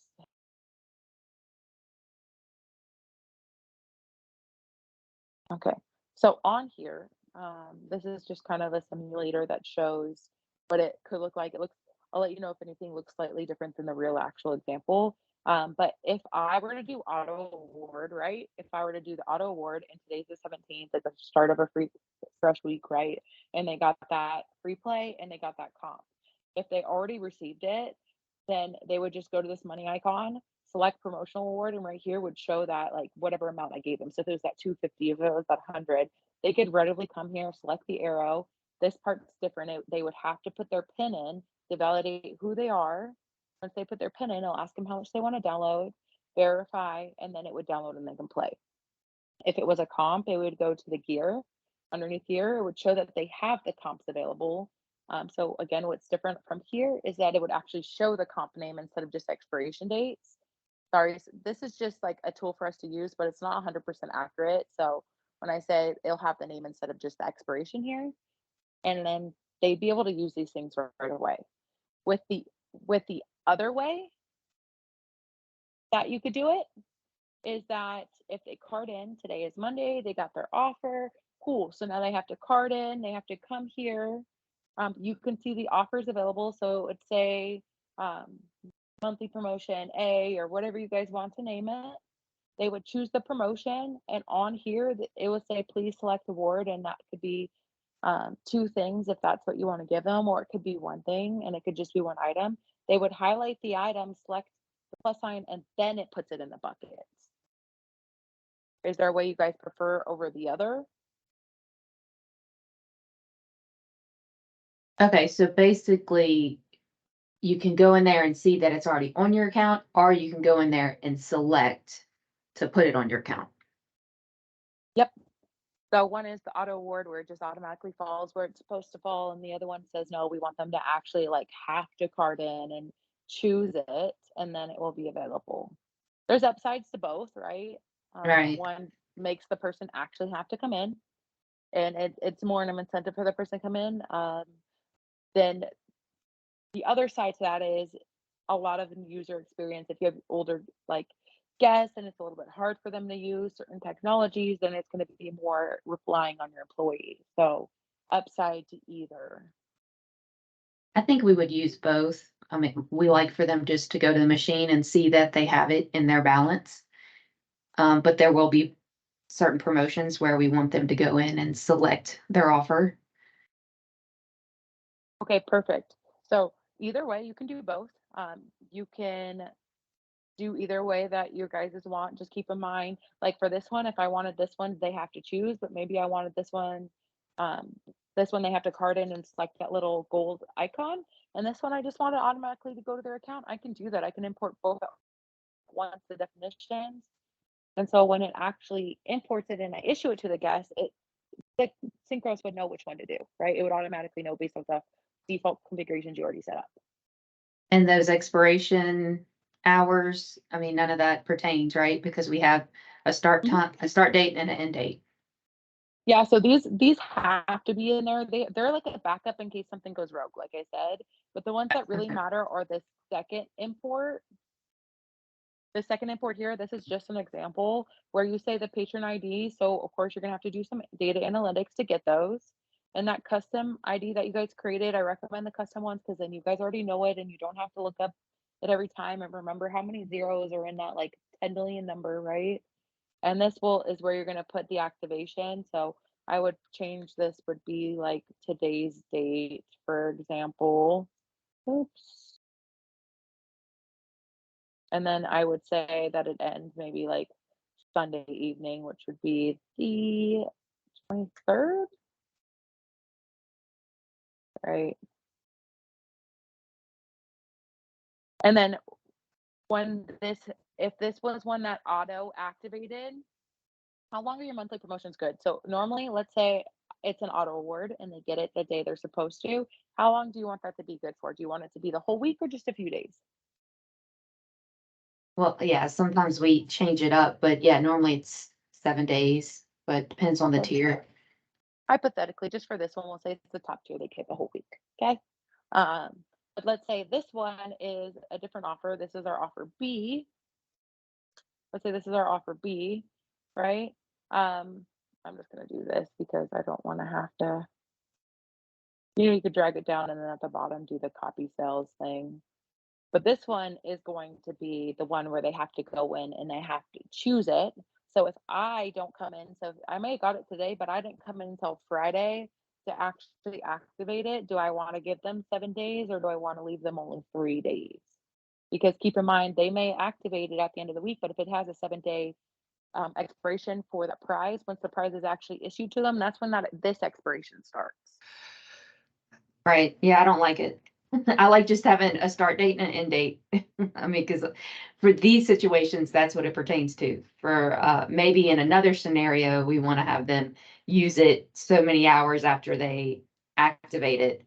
That's more of like a kiosk game type thing where, okay, they win this game on a Tuesday and they have 3 days to use it. But for our newsletter offers, it's just straightforward, this day to this day, none of this. Okay. Are you going to Pass. be using Synchros for your offers or are you going to be using, you have a marketing kiosk, right? We talked about that. Right, yes, so we are gonna put the offers in Konami for the newsletter. But we do have kiosk promotions and those offers will come through RWS. Okay. So keep in mind that those settings or whatever the kiosk says, I don't know that very well, but I think it sounds more complicated in the bigger run of things when you think about all the different promotions, but when you break it down and you understand the different ones, it's easier once you have your base structure and you don't have to think about it all at once. It's just a little overwhelming at the beginning because you have so many promotions and you got to decide. So I know it can be complicated and not seem as a beneficial feature, but when you individualize it, it can be really great. Right, I can see situations of using, this activation piece, but it's not for our loyalty mailer, for sure. Okay, Uh, perfect. And So I didn't want to give too many examples because if I give too many examples, then it could get confusing. So just stuck yeah, to yeah, loyal it's just, offers. how each property does it. Do you have a report where I can, after all this is ran, I could pull and see what has been created in the system and what has been allocated by each tier? So if we had, I don't know, 20 $100 offers, I can make sure that the $100 offer has 20 people in it. Yeah, so we have different ways to do that. I will show you in just a minute a few ways we can do that. And Depending how if y'all, if, complex. if we want to do this later, I know this is probably just getting into the weeds of everything. We can do this at another time, or maybe, when y'all come for training. Yeah, I know there's absolutely. a lot of people on the call and this is more down to exactly what I'll be doing. Not everybody wants to hear this. Okay, that's fine. We can always set up another meeting too, and like you said, we'll have more training down the road. But let's talk after this. I'll email you, Natalie, and I'll work with your tech lead and your trainer and see what we can do. Sounds good. Perfect. And then so just to show you guys where this would be applicable then to import, I don't want to take too much more time into this. So this one for the second import, and I'll send you this along with the example and I'll add descriptions to you. It's just going to be the patron you want to issue it to, that offer you want to give them. Now this can either be the custom offer that you created or the system generator offered ID that comes with the record when you create it in Synchros. Activation of the offer, expiration, when you give it to that individual patron, and then when that prize expires, and then as well as what you want it to be displayed when they card in, right? This will be mass imported through here, but this one's going to be the patrons, and here will be import assign offer to patrons, and then this is where you will select that folder. Come here, Hollywood, and then you'll select this, open it here, move the headers up, and they'll automatically go ahead and show you the headers, verify they're there. If you need to change it, just right click and choose the right one, and then process. Now, this is going to error out on purpose because I wanted to show you another feature that in Synchros, when you import these, right, it creates you a log, and you can use this log to see what happened. So this one tells you what rows had the issues, and this one tells you what the actual issue was. This says line 1, invalid offer ID. And you can tell that these were just examples, so they didn't have that. Most likely this offer just wasn't in the system, and that's why it errored. And I know it wasn't because it was just a random example I created. But I'll send over these examples after. Any questions about importing?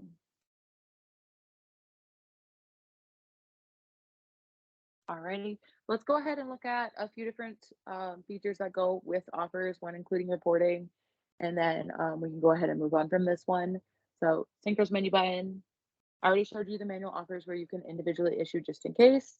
We also have our offer activation. So let's say we have that one where we don't want it to award to a guest. We want them to have to select it, and they're having a hard time at the True Time display, or they do have to come to the patron club. We have this form called offer activation under marketing, and this is where you could do it at the workstation instead of having to do it at the asset. You'd find your patron. Let's go ahead and let me try May. All right, so on here we can say we have our patron, we have the award that is available. You see available date, expiration. You'd come down here, it says pick up to 4 awards. So you can choose as many as they like. This is either could be, pick 1 out of 4, 2 out of 4, whatever your guys' criteria is. Then you'd be able to process, and they'll go ahead and issue all of those to the account. If for some reason there was something that you needed to decline it because you gave it to the wrong guest, you can go ahead and select the void button, hit process, and then it would void it off the account. So this is just for individual. There's also a way to mass void if you need to. Okay, under Synchro's menu button, offer status.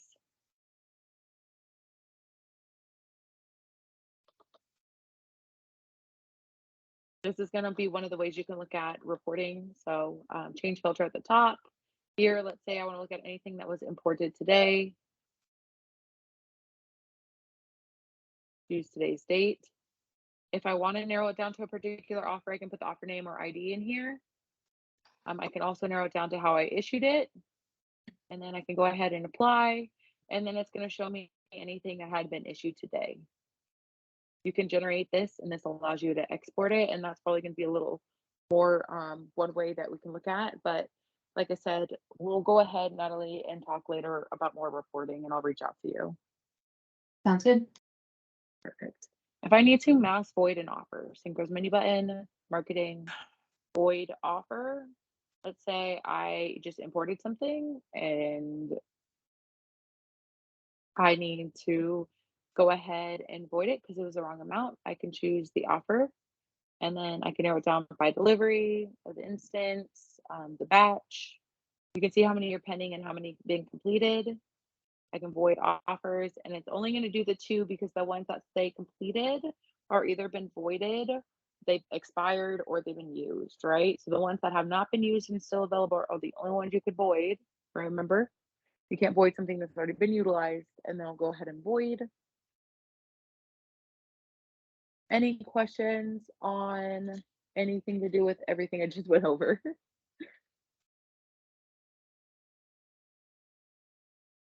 There's gonna be 50 of them when we end the call. That's fair. Absolutely. We can go over it. No problem. I do not mind. This one takes time. Okay. All right. Alex, do you want to start? Should we do a break? Yeah, I can start if everybody just wants to forego a break. We can go. Oh, it's up to the audience, I guess. Do you guys want a 5-minute break to stretch your legs, go to the bathroom, or do you want to just keep going?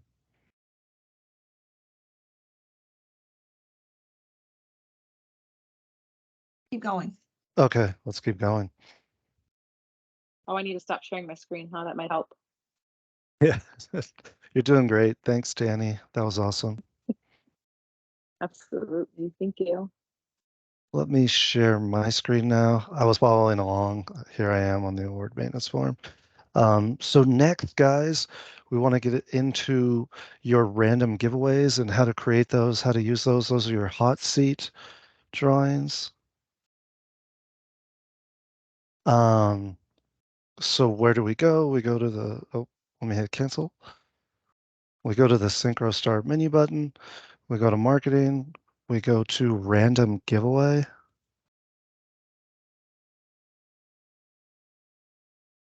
And this is our random giveaway setup form. Is everybody familiar with those hot seats where you say, hey, it's Friday night. Anyone here is eligible and playing with an open rating for a $50 award or whatnot. And this is the form you set that up, and then that's how you would execute that hot seat or that random giveaway. Let's go over the form if there are no questions on what is a random giveaway. So there are like no drawing tickets necessary. This is like you can set it up so there's just a rating and then that person would qualify.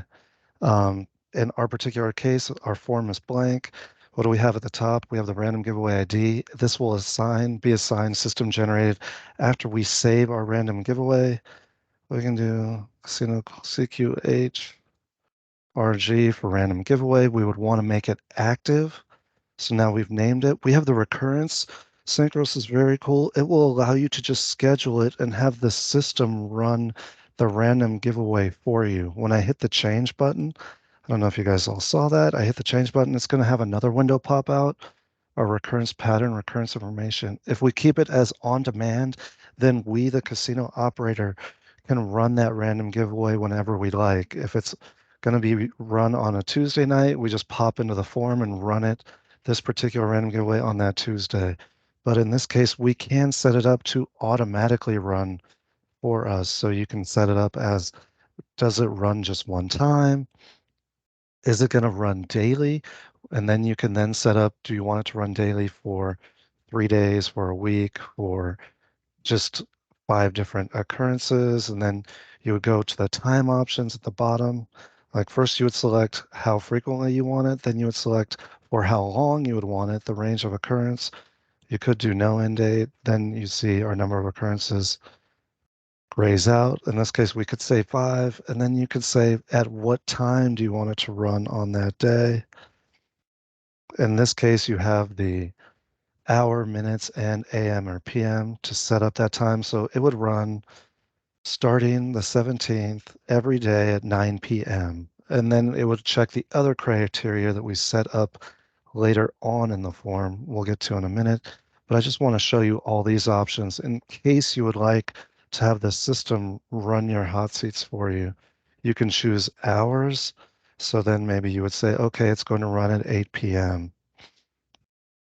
You could select multiple hours if you wanted that hot seat to run 3 times in a particular day. In this case, then it would only run for 2 days. So you'd want to select multiples of 3 for your occurrences, and then it would just run for 2 days at 8, 9, and 10 p.m. Or you could even use the time range function. So now that hot seat is going to run over this time range. So you could say from 8 p.m. to 10 p.m. and then you would say every 15 minutes. And now it tells you that it's going to be 9 occurrences in a day. So if you did 30 minutes, you would see 5 occurrences per day. If you went all the way to 60, now we have our 3 occurrences at 8, 9, and 10 p.m. Any questions on how to set up system-generated random giveaways? You can then go to weekly, and again, from here, you can then select the day of the week you want it to run, and then how many weeks you would want it to run for. 4 weeks on Friday, in this case, end after 6 occurrences, and then you can say what specific times, or monthly, yearly, so on and so forth. If we go back to on demand, and then click OK, so that I can show you how to operate and run the random giveaway. On demand, again, is the user, us, the casino operator, your loyalty club or marketing persons would then manually operate the random giveaway. Below our recurrence, we have award type. You can set it to cash or you can set it to non-cashable credit. When you set it to non-cashable credit, let's put in that amount of $100. Now the winner will automatically be awarded this non-cashable credit award. So once they win, they'll get a display on their true time display, the screen that that Danny showed you earlier. It'll pop up saying, congratulations, you're the winner. You can customize that award message. And then this $100 amount that we set here will then instantly hit their account so they can then start using that free play. You can set the number of days that prize is valid for, that free play prize is valid for 3 days. You can set the number of winners that the system is going to draw for you for a particular random giveaway. If you just want one winner, you'd put 1. If you want 2, 2, 3, so on and so forth. We'll just say 2. And you can also set the maximum times awarded, meaning how many times can a single patron win this random giveaway. So if you're doing a random giveaway for the entire year and you set 1, that means that that particular patron can only win once. So if it's on Friday nights and they win the first Friday, they will no longer be eligible or to be drawn for that random giveaway for the rest of the year. If you leave it blank, then they can win as many times as you like. Does that make sense, guys? So maximum time awarded is for the lifetime of the random giveaway. So a lot of times people will set up a random giveaway and then just use that same one throughout the year or however long you decide. So in this case, you want to be wary of the maximum times awarded because if you have a patron and you set it to 1 and they win one time, they can no longer win and be eligible to win from this random giveaway from your hot seat. So we'll just keep that at 0. The next button below that is total time to prize claim. So you can set it up such that they need to come to your rewards booth to claim that prize if you'd like. When you're running your manual drawings and you want the patron to actually come up and say, I'm here, you can then set that amount, that time amount there. We can just test it. I'll leave it at, let's just go to 30 seconds actually. Email results. This is where you can email the results of the random giveaway to employees that have email addresses set up and attached on linked on their Synchros account. So if you wanted results to be emailed to, let's say, your marketing director or supervisors, you can do that here. Below that, we have the criteria. So if you wanted to make more criteria, to make a little bit more of a stringent requirement other than a patron simply being carded in or simply being in your database, you can do that with the criteria option here. Currently, we have none. So in this case, we don't even have a require open rating. It would pull from your entire patron database because we have not limited any of the search criteria or winning criteria. In this case, you do have some options for criteria. You could say base points, Theo, or wager. And if you select wager, you would just put an amount. Maybe you want $10 wagered, and then you can say in the last one, and you can put day or hour or minutes. And so for the previous day, from the time you actually hit the draw button for this random giveaway, it will search the database to see who has wagered at least $10. But if you just want to do a true random giveaway and you only just want to require an open rating on your games, you could do that by just selecting the require open rating button. Before we get into that, we have our drawing type. So draw once per instance or draw until all prizes are awarded.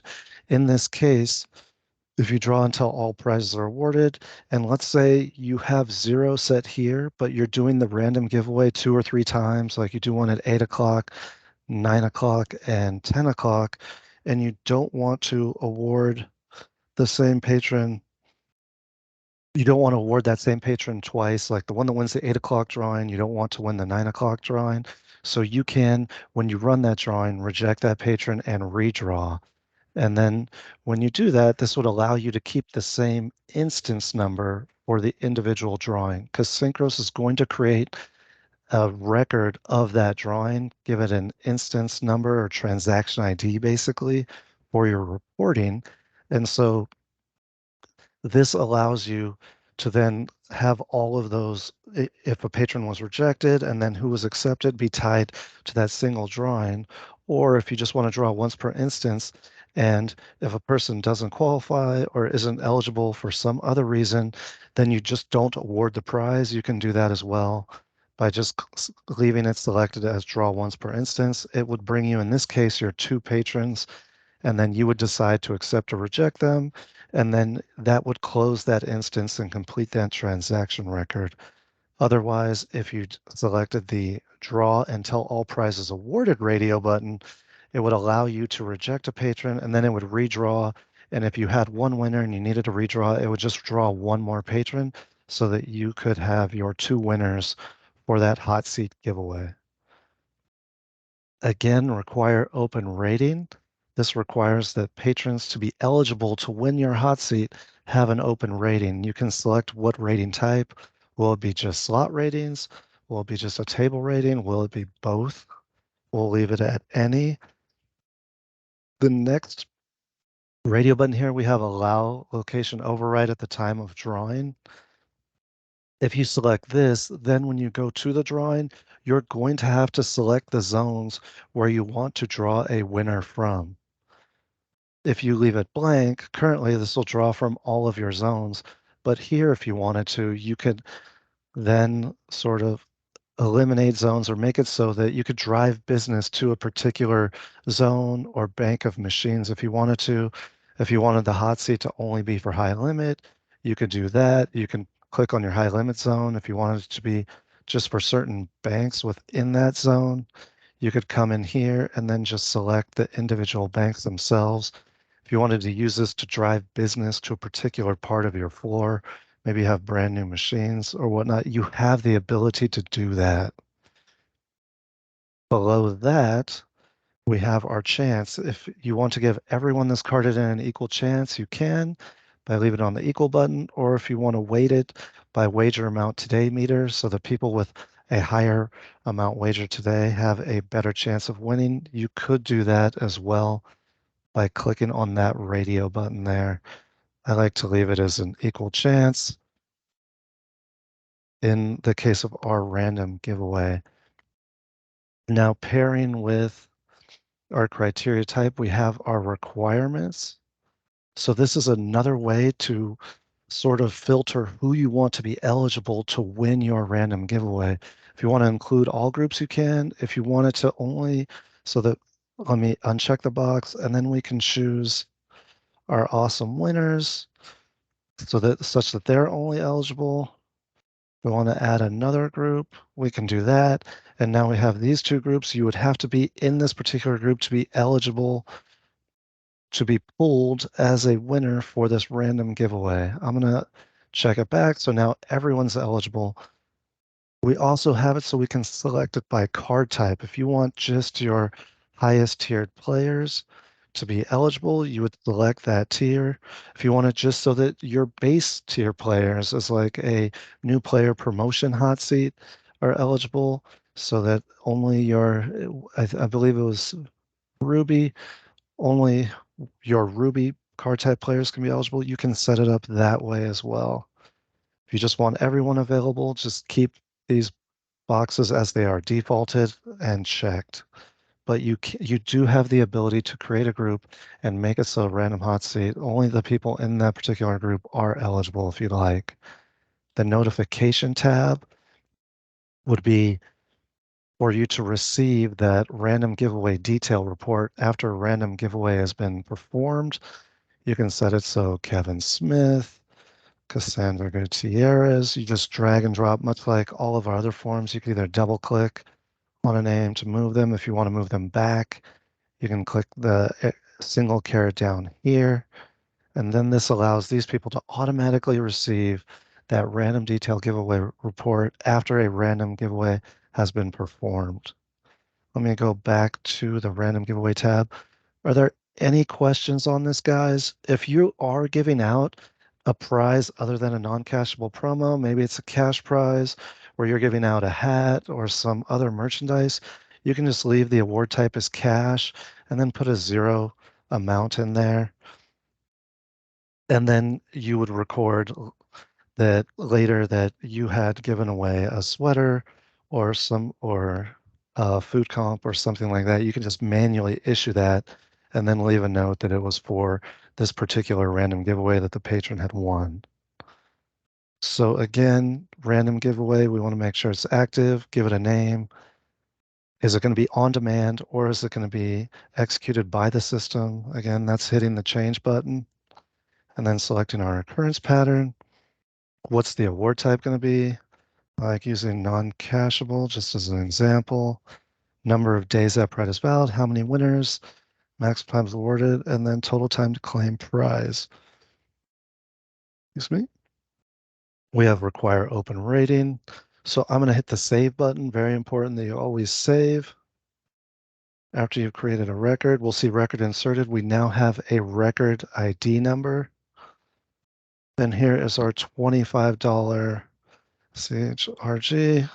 Let me put that in the title so we know a little bit more about it when we go to search for it. Save again. Editing for training.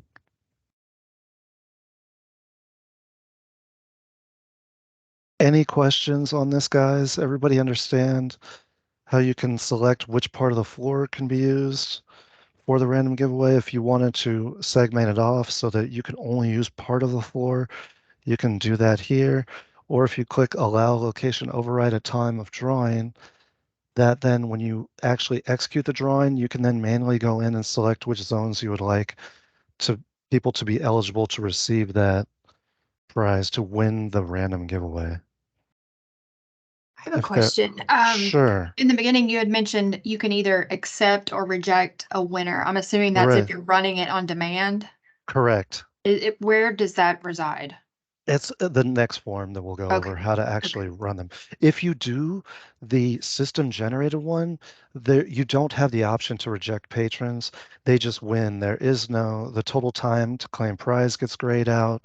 That you still will get emailed results, but the patron just gets awarded the prize automatically to their account. There is no selective rejecting of patrons. Okay, thank you.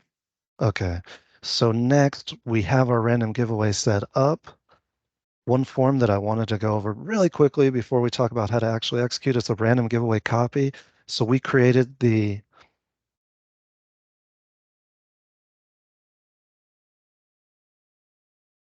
our Casino Queen Hollywood $25, but if we wanted a $50 one as well, and we wanted it to auto award that 50, we would go in and find our example, and to create the new one, we just simply find the one we wanted to copy and then give it a new name. I'm going to say 50. We will have to go in and then edit the actual award. Let me just do that really quick. But does that make sense? It's really easy, quick copy tool so that you can, one second here. You can even use the wildcard when you're looking up drawings and random giveaways. I believe you can. Yeah, so, CQH, my bad. Okay, so let's go back. You'll notice that any copy you make is inactive. So we're going to need to go in and we're going to need to activate it. And then we would have to change that non-cacheable award. And then we could hit that save button. And that's an easy way to make multiple drawings with just different prizes to award if you're going to set that up that way. Let's see here. Oh, did I change the recurrence model? Okay. Let me change this back, save it. Now let me show you the form you use to execute your random giveaways. That's manned rand giveaway. So we're going to click on that. And this is what the form, this is your manual random giveaway form. This is the form you're going to use to operate those random giveaways. We're going to find our random giveaway. That's the first thing we're going to do. We're going to go into the drop down. I didn't make it active. Okay, we have Non-cashable, that's the prize type. Draw until all prizes are awarded option. We have $25, so that's the amount of that non-cashable award. There are currently, when we see on the right, we did not allow for location overrides, so this is all grayed out. If we were allowed to do a location override, we would then have to come in here and start selecting the zones that we want our winners to be eligible from. So if you do allow location override, then when you go to operate the drawing, you're going to have to then select your zones. Typically, your casino may have 3 or 4 zones, so it could be pretty easy to just come in here and select those zones. This is again our training instance where we've created 100 zones that might not be realistic in a regular normal casino environment, but you would then have to come in and click on each individual zone to activate that zone so that the patrons with open ratings in that zone, as we configured it, would be eligible to win that random giveaway. In this case, when we see current ratings, that means we have 8 people with open ratings in our casino that are eligible to win this random giveaway based on the criteria we set up for the random giveaway. If we hit the refresh button, it would update and then see if there were any new ratings that were opened or any ratings that had been closed. So I'm not sure if everybody saw on our forms toolbar at the top, we have the accept, reject, draw now, send results button. So we would hit the draw now button to perform our random giveaway drawing. And we have the patrons Test and Robert Hill that are both on Blackjack 02. We see the order of the winners come up. First winner drawn was Test. They have 30 seconds. Here's our countdown timer. I can hit stop if I want. Now it says we see this is in pending. We see their card number. We see the random giveaway, the date, random giveaway number. This is that instance number that I was talking about that's created. So we could simply click on the patron. If we wanted to reject, then we could reject them from here by hitting the reject button. That patron goes away, patron rejected as winner. We get that message. We want to accept, we hit the accept button. And now Robert Hill has been accepted as a winner. We can then draw again. It's going to bring us a new patron, a new potential winner. In this case, it's Olive Oil. The countdown timer of 30 seconds goes again. And now if we attempt to reject Olive Oil, we can do so again. We can draw again if we would like. All of this will be captured on reporting so that you know if there were winners that were rejected and then who was accepted. We'll accept Bruce Wayne. He probably needs the money. And so that is how you run a random giveaway, an on-demand random giveaway. Are there any questions on that? Does that make sense? You kind of just simply find your random giveaway and then you verify that's the correct one. Yeah, non-cashable. Yes, draw until all prizes awarded. This is for the entire casino floor. And we hit the draw now button to execute that drawing and have the system generate the winners for us. Are there any questions on that, guys? Is that Alex, there? can the drawings be hooked into the casino signage to display winners? Yeah, that we do have the casino sign form, and for drawings, it'll definitely display winners. I need to check for random giveaways. I know for drawings and for Super Series, it will show that. But Okay. let me check to see if it also works for random giveaways. Thank you.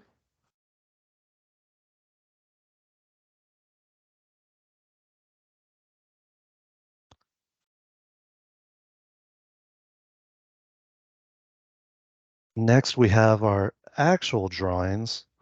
These are the ones that you need to earn drawing tickets for, and then you would perform that drawing. So we're first going to go to drawing tickets. This is the form you would use to actually operate the drawing. Looks a little like our random giveaway form. The countdown claim is much larger. Kind of works the same way where you would run your drawing by first selecting it, Then you would have to select which individual drawing. You're going to see your drawing statistics on the right-hand side. This tells you the total number of tickets, the number of distinct patrons, then the number of eligible tickets. When you set up a drawing, much like when you set up a random giveaway, you can set up eligibility criteria. So whether a patron has earned a ticket, is that ticket going to actually be eligible at the time of the drawing? Does that make sense, guys? On this one, you can actually edit what is going to display on the patron true time display right from this form. We have what was going to be displayed, and if we wanted to edit or overwrite that, we could do that by simply typing in here.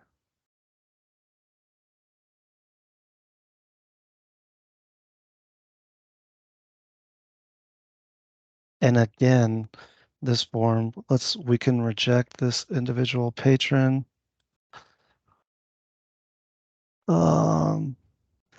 And then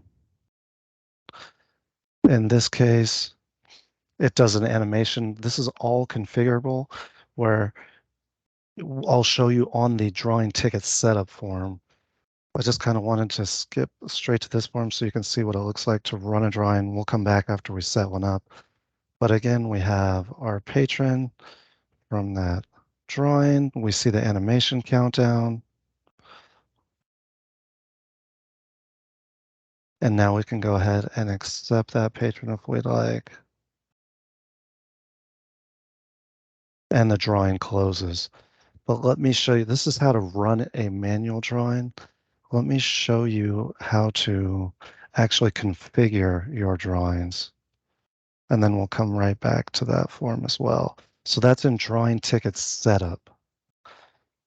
So we're gonna do hot seats, but we're not gonna do the regular drawings in the system. Okay. So I don't know if anyone else on the call wants to go through how to set up drawings other than the hot seats, but we're not gonna use that. You're not gonna utilize drawings at all? But No, Okay. just the But- hot seats. Right, don't just you hot think it's- seats. but don't you think it's good to know just in case one day all of a sudden, but they change their mind? Yeah, I mean, it's possible. Or yeah, or one of the other properties that's on here wants to know. Yeah, if anybody else is interested. I mean, it doesn't hurt to go through it. I would just, if you're I guess running I out of can go time, through- you can leave it towards Right. the end. Okay, let me ask Danielle, do you want me to circle back to this at the end? If they aren't going to utilize this functionality? Yeah, I can always circle back at the end. It's fine. Okay, Yes, for now, I'll do a high level of it. Keep in mind, guys, you guys also have other trainings coming up, so we could cover it later if you change your mind too. But we'll just do a high level at the end. Well, let's cover everything else that's more important and then do this last. I'll do it. okay. Okay, so Danny will go over a high level kind of synopsis of how drawings work and how to do them. Next, then, I guess we'll go to build incentives or the incentives form. So that is SynchroStart menu button, marketing incentives.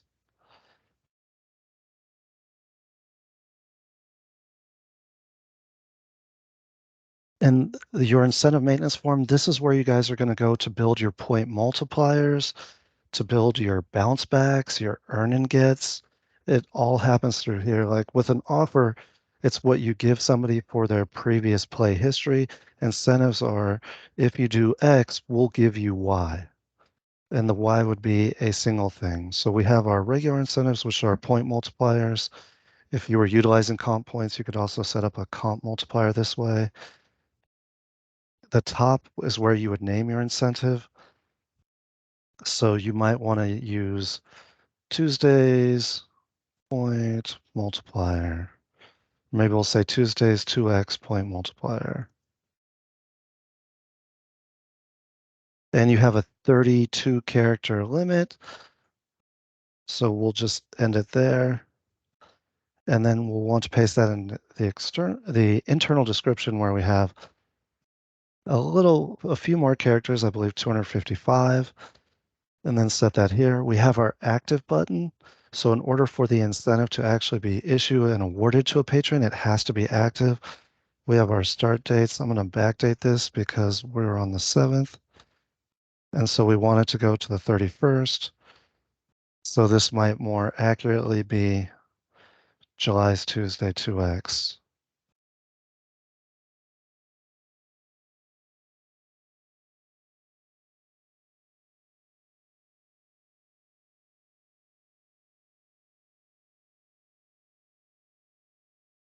Again, we have our patron display.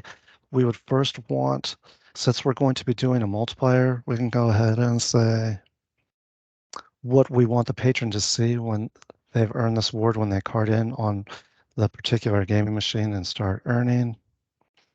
Let's say, thanks for coming on Tuesday. Enjoy your 2x multiplier. Now, in order to set that, we want to go in here to the point multiplier. We're going to do 2.0. Comp, you can leave at 1.0. This is something you could actually put as a 0, and then they will literally not earn any points. So be careful when you set one of these ratios to 0, because it will literally then not allow them to earn that type of point. Maybe we'll just leave it at 1.0, just so that doesn't happen. If we were doing anything other than a point multiplier, we would use the advanced incentive parameters to select what the patron will be receiving and how often or how many times they can receive that advanced incentive award. So we have draw poker, bonusing. This is for, I guess I'll just go through these right now. This is for your video poker machines. If you have a 4 of a kind of aces, you can set it so that that will award a patron and they will get an additional award for that. So you can then set, do you want to give them non-cashable promo credits? Do you want to give them a random amount of non-cashable? Do you want to give them bonus points, random bonus points? You could do comp points, but you guys aren't using comp points, or do you just want to send them a celebration message? All of that is possible. If you were to do something like non-cashable promo, if you decide to use this, you then would say that minimum bet required, maybe it's $1. So I put in the 1, I tab out. And now in the lower right-hand corner, we have our advanced incentive award parameters. This is how much do you want to award per dollar wagered for that 4 of a kind aces. So if you do $10, and for how many days valid, we'll just say 3 days in this case. If you leave the days valid as 0, the award will expire when the incentive ends. Just so everyone's aware, when you leave the days valid as 0, the award is good for as long as the incentive is valid. In this case, you can also adjust the game graphic. If you wanted to do fireworks, you could do that. And then we have this cool preview incentive button. Before I hit the preview incentive, I do want to talk about this dollar amount and how it works with minimum bet required, or specifically draw poker bonusing. If a patron hits 4 of a kind aces and they bet $5, they would actually get a $50 bonus. So for every dollar of minimum bet, they get issued this amount. So it will multiply for that patron. So if you're higher limit video poker players and they're betting $5 or so, then they would get that $5. It would give them 5 times because we have $1 set to here. Just so you guys are aware of that. If we hit the preview incentive button, it's going to then show us our fireworks and then our patron display message. This got zeroed out when I changed the advanced incentive award.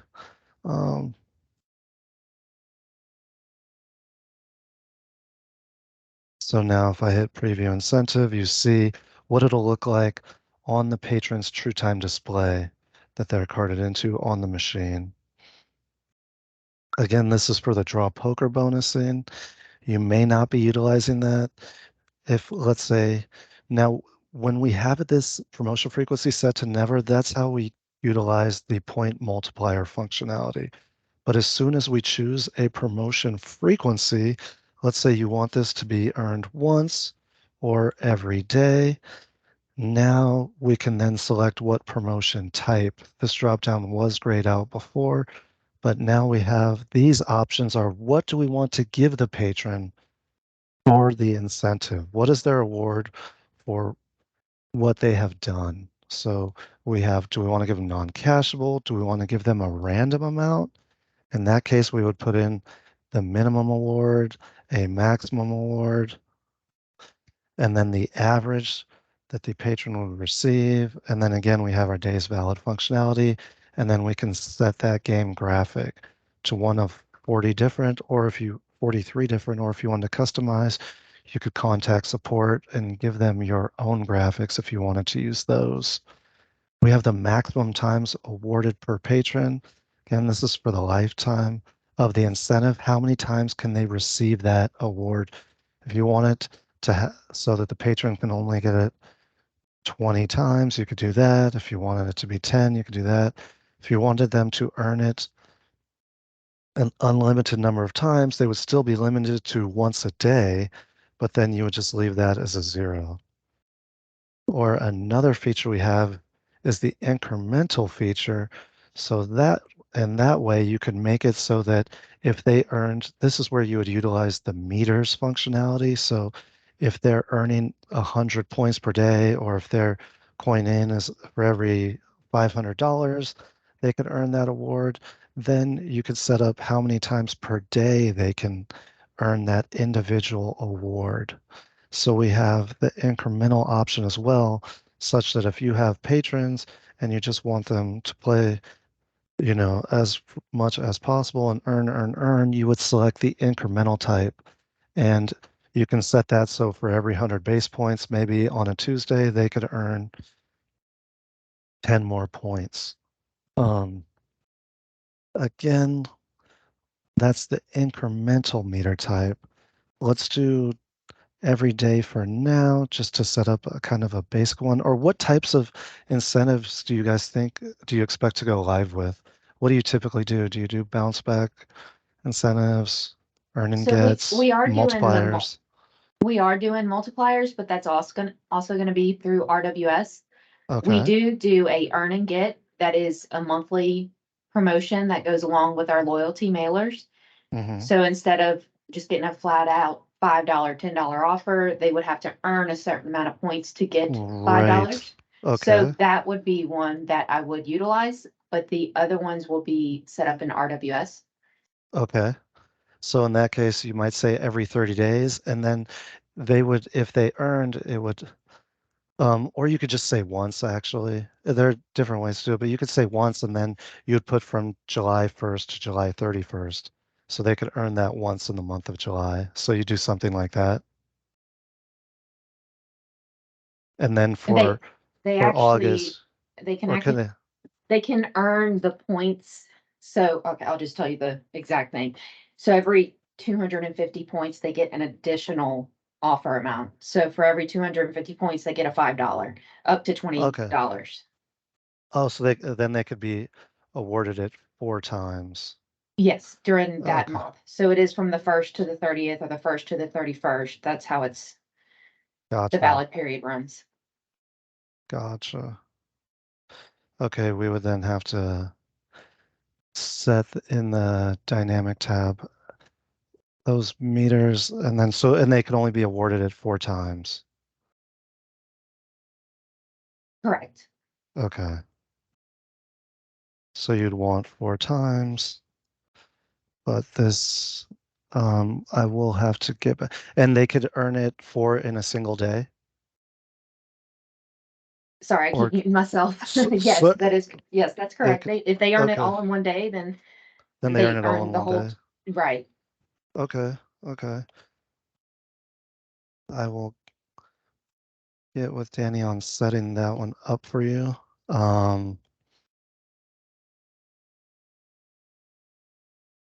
We may have to set that up as an offer, because when we go to meters, so because it would be an incremental award, but we have a daily max. Sorry, And say that one more time. I kind of heard part of it, but my Wi-Fi cut out. I'm so sorry. so So they you're would saying earn, that For Yeah. every 250 basis points, they would earn the award, but they could earn it 4 times in a month.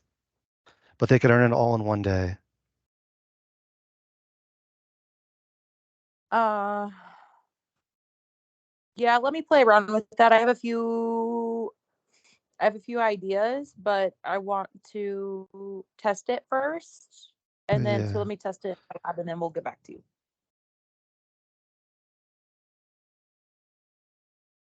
Let me write that one down.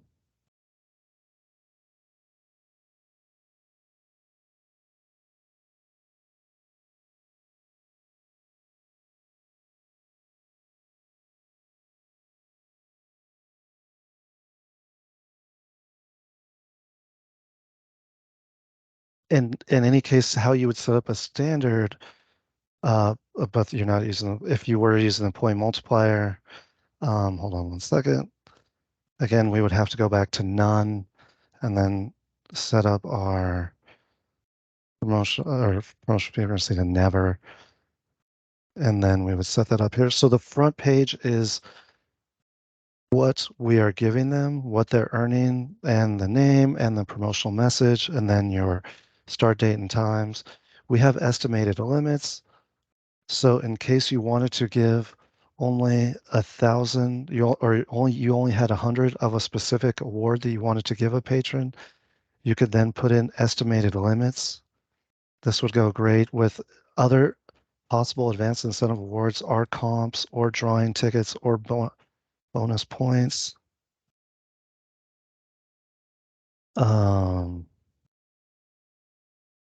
But for the case of your non-cashable promo cards, you also have other ways of limiting how many people, you could say the first 100 patrons can earn this extra $100.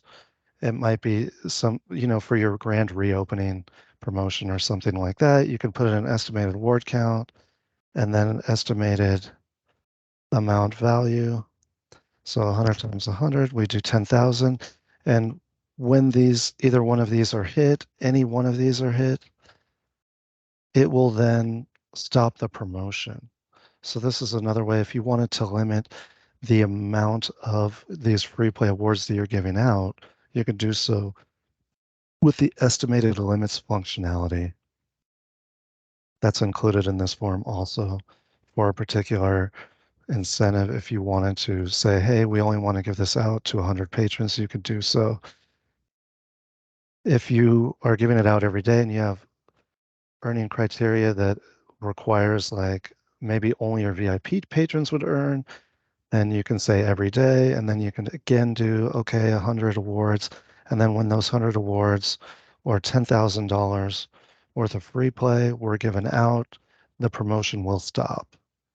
So this is another way of kind of like limiting your liability using these estimated limits functionality. In your particular case, if you wanted to say or give out a comp, you could do so. If you eventually do use drawing tickets, you could use advanced incentives to then issue drawing tickets to patron for their play. And so maybe you have one drawing at the end of the month. You can come in here and set it up so that their play, based on the meters tab, you would go to the meters tab to set up the play requirements, would then issue a drawing ticket. So we are on the first tab, the incentive tab. This tells us what we're giving to the patron. This is where we name our incentive. This is how long the incentive is active for.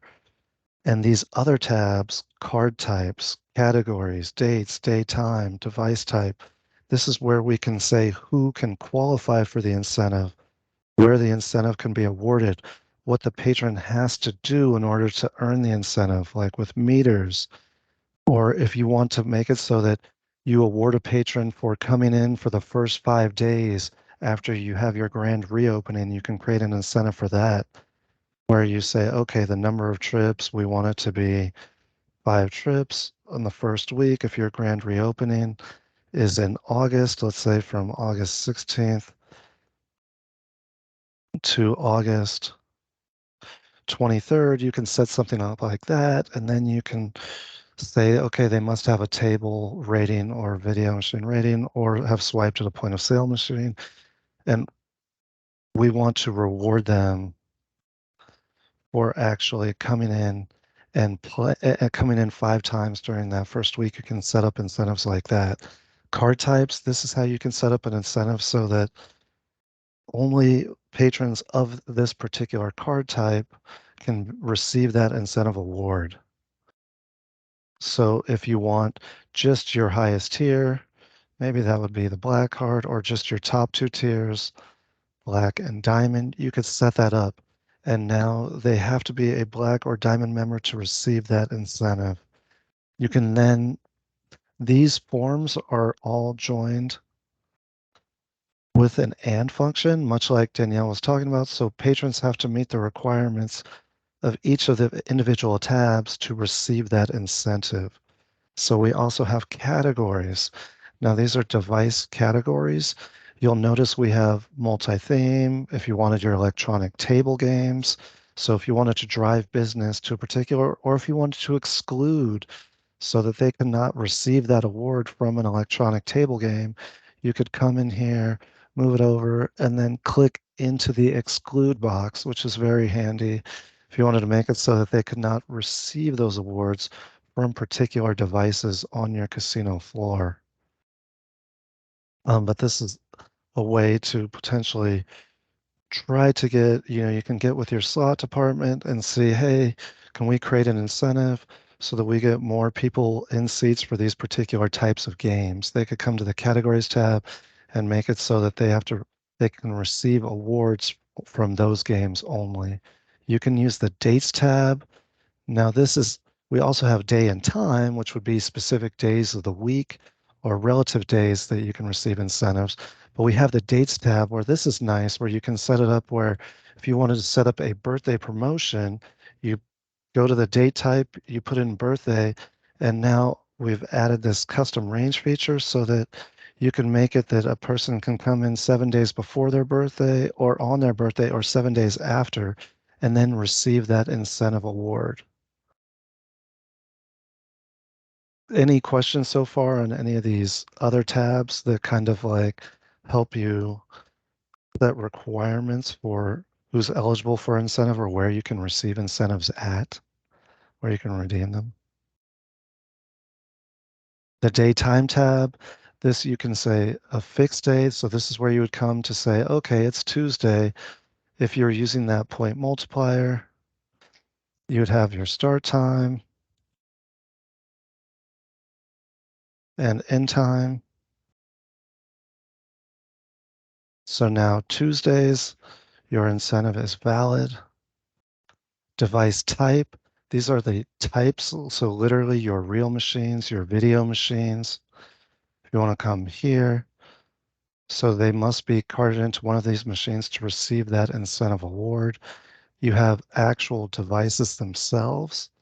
So this is where you can sort by manufacturer if you wanted, by a particular model number. You would then move that over. So they would then have to card into a Lucky Tiger game to receive that incentive. If you wanted to do it that way, you could further sort or filter that way.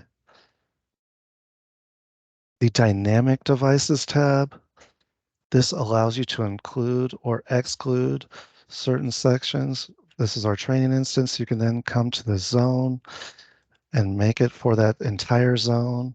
Or if you wanted to do a particular bank, particular device, or even a particular game index, you could set it up so that they must be carded in playing that particular game in order to receive that award. You can, and this is the location tab within the dynamic devices. You can even go again by manufacturer and by literal game prom and game itself to receive that award. Once.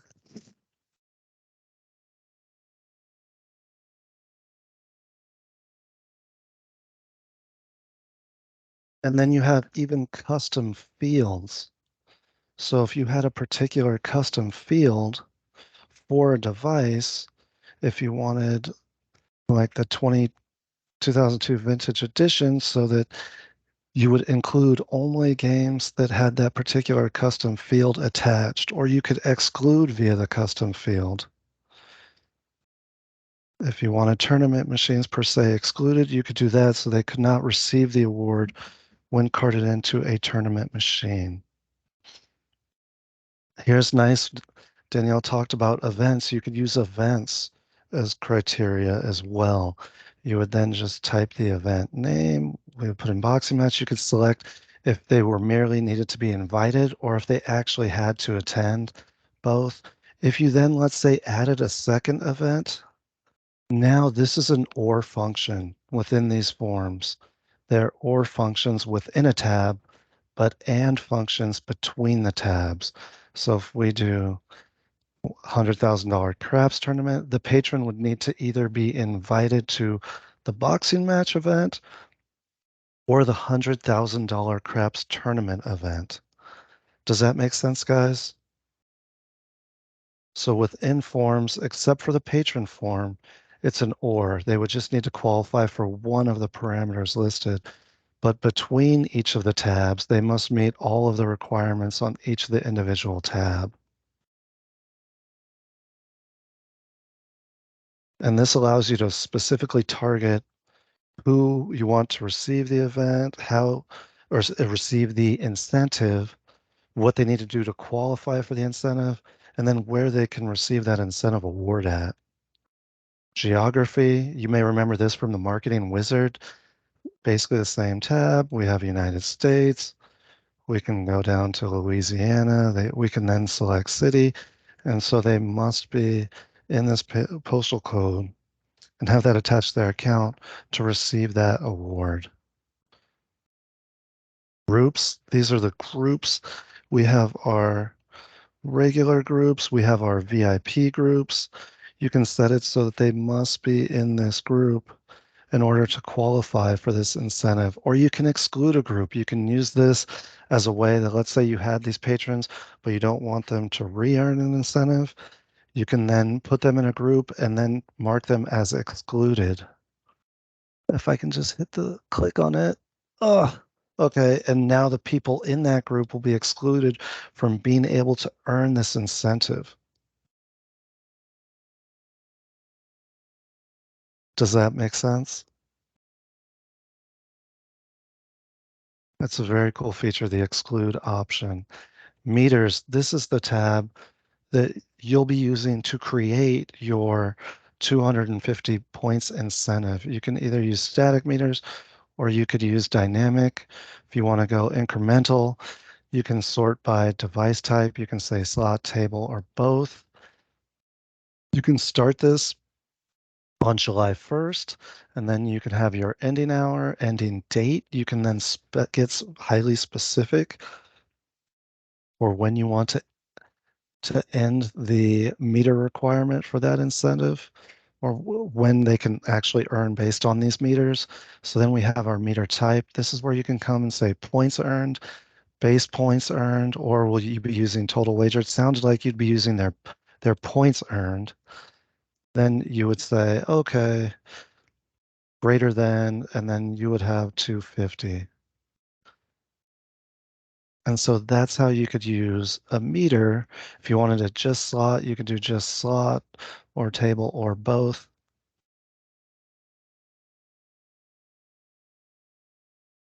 And then this is how you could use the meters to set those qualification requirements to earn that incentive. You can use a static meter, like let's say you wanted to then say base points for the last month. And last month would be now June, we're in July. Or you could do base points this month and it would be for July. And then you would say, okay, greater than 250. Or if you wanted it to be 250, in this case, you'll say 249.9. And now they would have had to have earned 249, greater than 249.9 points to earn that incentive, to earn that extra free play award.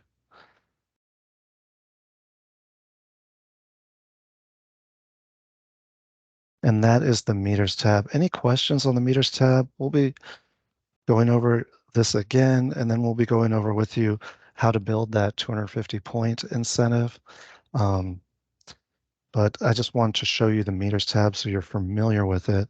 So next time you see it, it'll be more familiar, I guess, or easier to understand. It took me a few times of playing with this form. There's so many things on it to like fully kind of comprehend how it all works together and how the incentives form functions. We have our patrons tab. This is where you could go much like you saw in the marketing wizard. You can sort by patron age. If you wanted people only 50 and above, you would do the greater than 49. If you wanted it for just women, you could do that. Now on the patron tab, they must meet all of these requirements in order to be eligible for the incentive, to earn that incentive. Very nice. A new feature we added is custom field.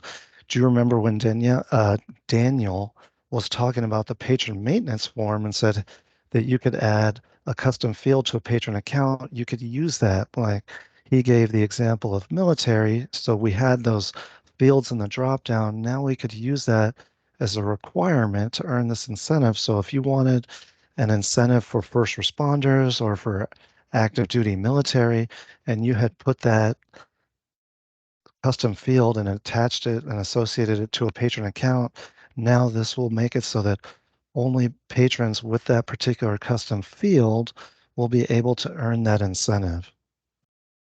So that's kind of a cool feature we added in this latest version.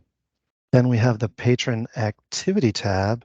This is where you can require a certain number of trips before a patron can earn an incentive. And then you can set the time frame within your actual incentive that they can earn that they need to meet that criteria. So when you guys, I assume you're going to have a grand reopening, or maybe not. I guess this is more of a conversion. It's a whole new property being Grand built. opening, Oh, yeah. gotcha. Oh, so it will be a granite. That's right. I think I saw the location. It was across from the corporate office down there in Baton Rouge.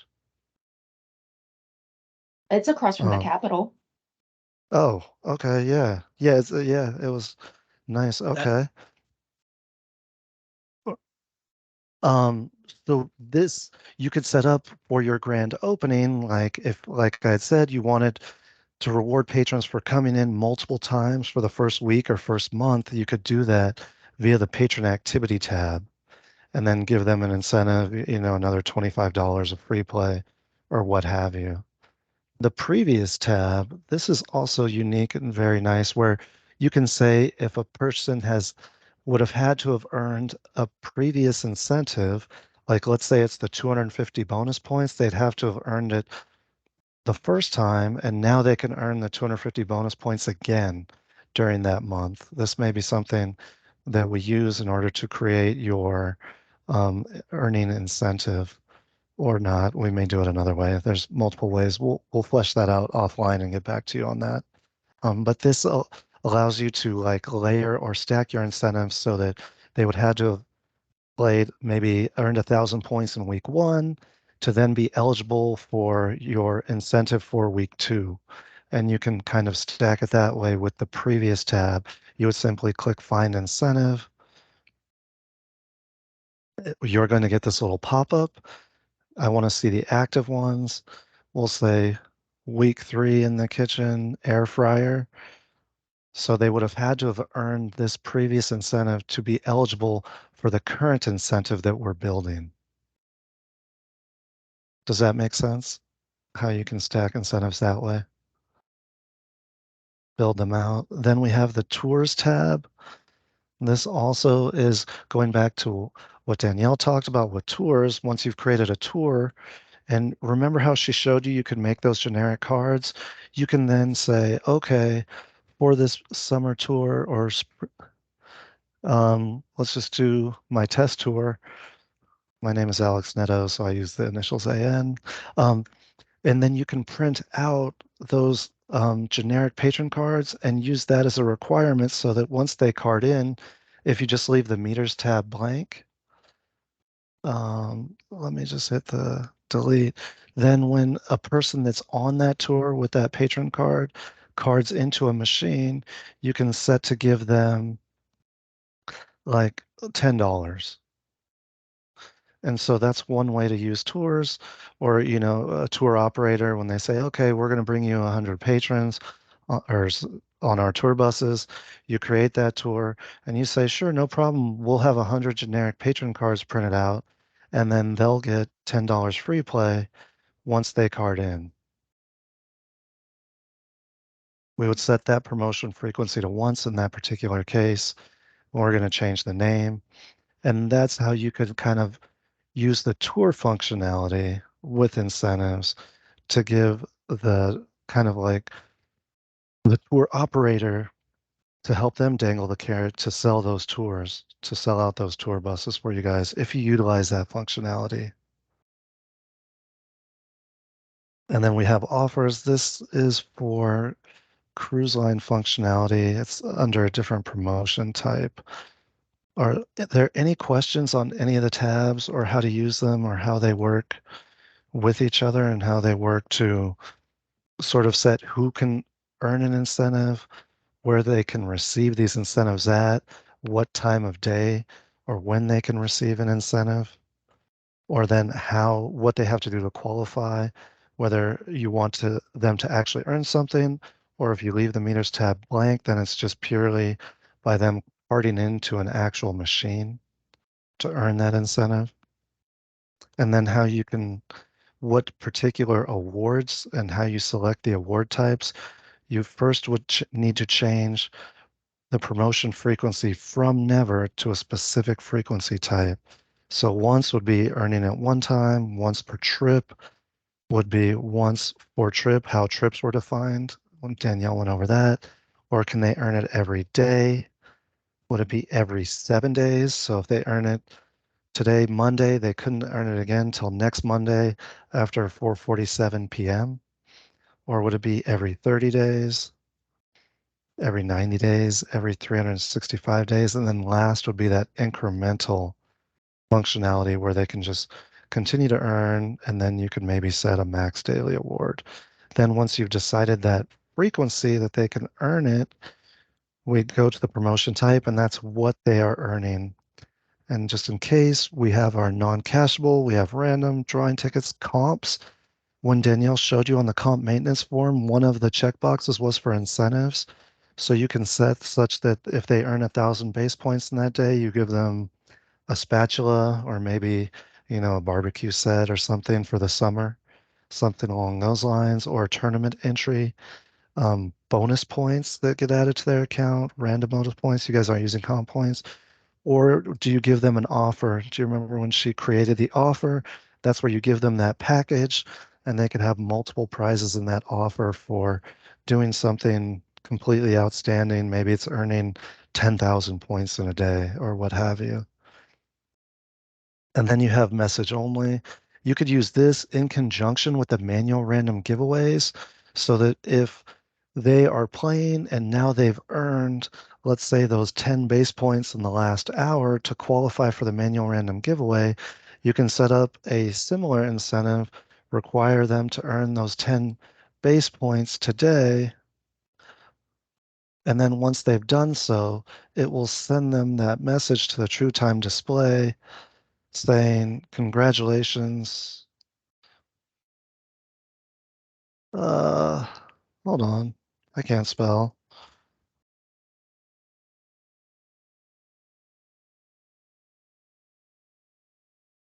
You have earned your chance at winning our Tuesday giveaway. Jesus, I need more coffee.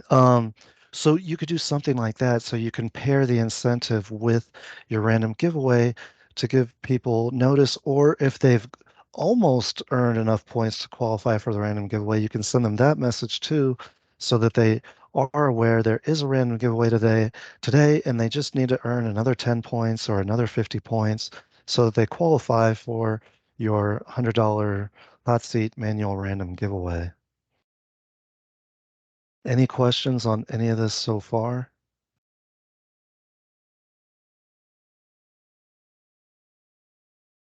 Again, if I do never, this is where we'd go to the point multiplier, but you guys are doing the point multiplier with your other third-party software interface? Yes. Okay. So you could set it up in Synchros. It would simply be this, and then you would go through the individual tabs. If you wanted to limit who received it, you would, by card type, you would do card type, category. Again, this is set up by your slot team.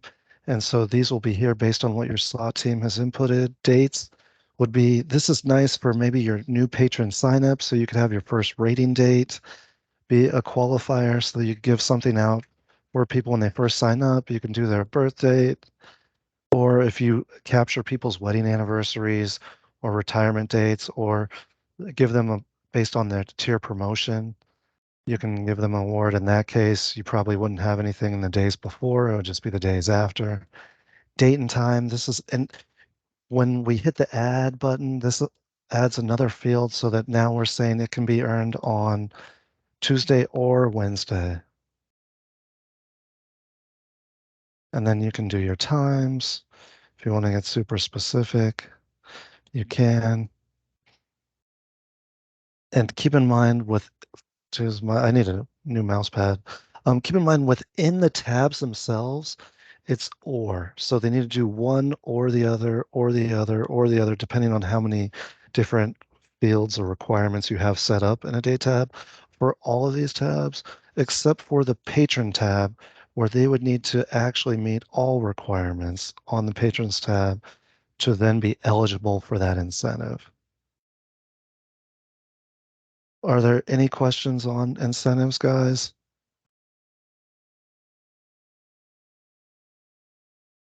We will be going over with you how to set up that incentive. I'll shoot an email out to you to find out exactly what your parameters are, and then we'll go over with you how to set that up, most likely in the training when we're on site Sounds or good. marketing lab. Does that sound good? Yep, that'll work. Thank you. Thank you. So if there are no other, and again, you need to make sure that it's active. If your incentive isn't working or isn't, and also always, you guys have a test environment. Please test your incentives before you deploy them, just to make sure it's working right. This is where the groups come in handy, because you can create a test group of patrons and then make only that test group of patrons eligible to receive your incentive. But you guys also have a training environment, and if you get access to that, then you can test it to make sure it's working via training.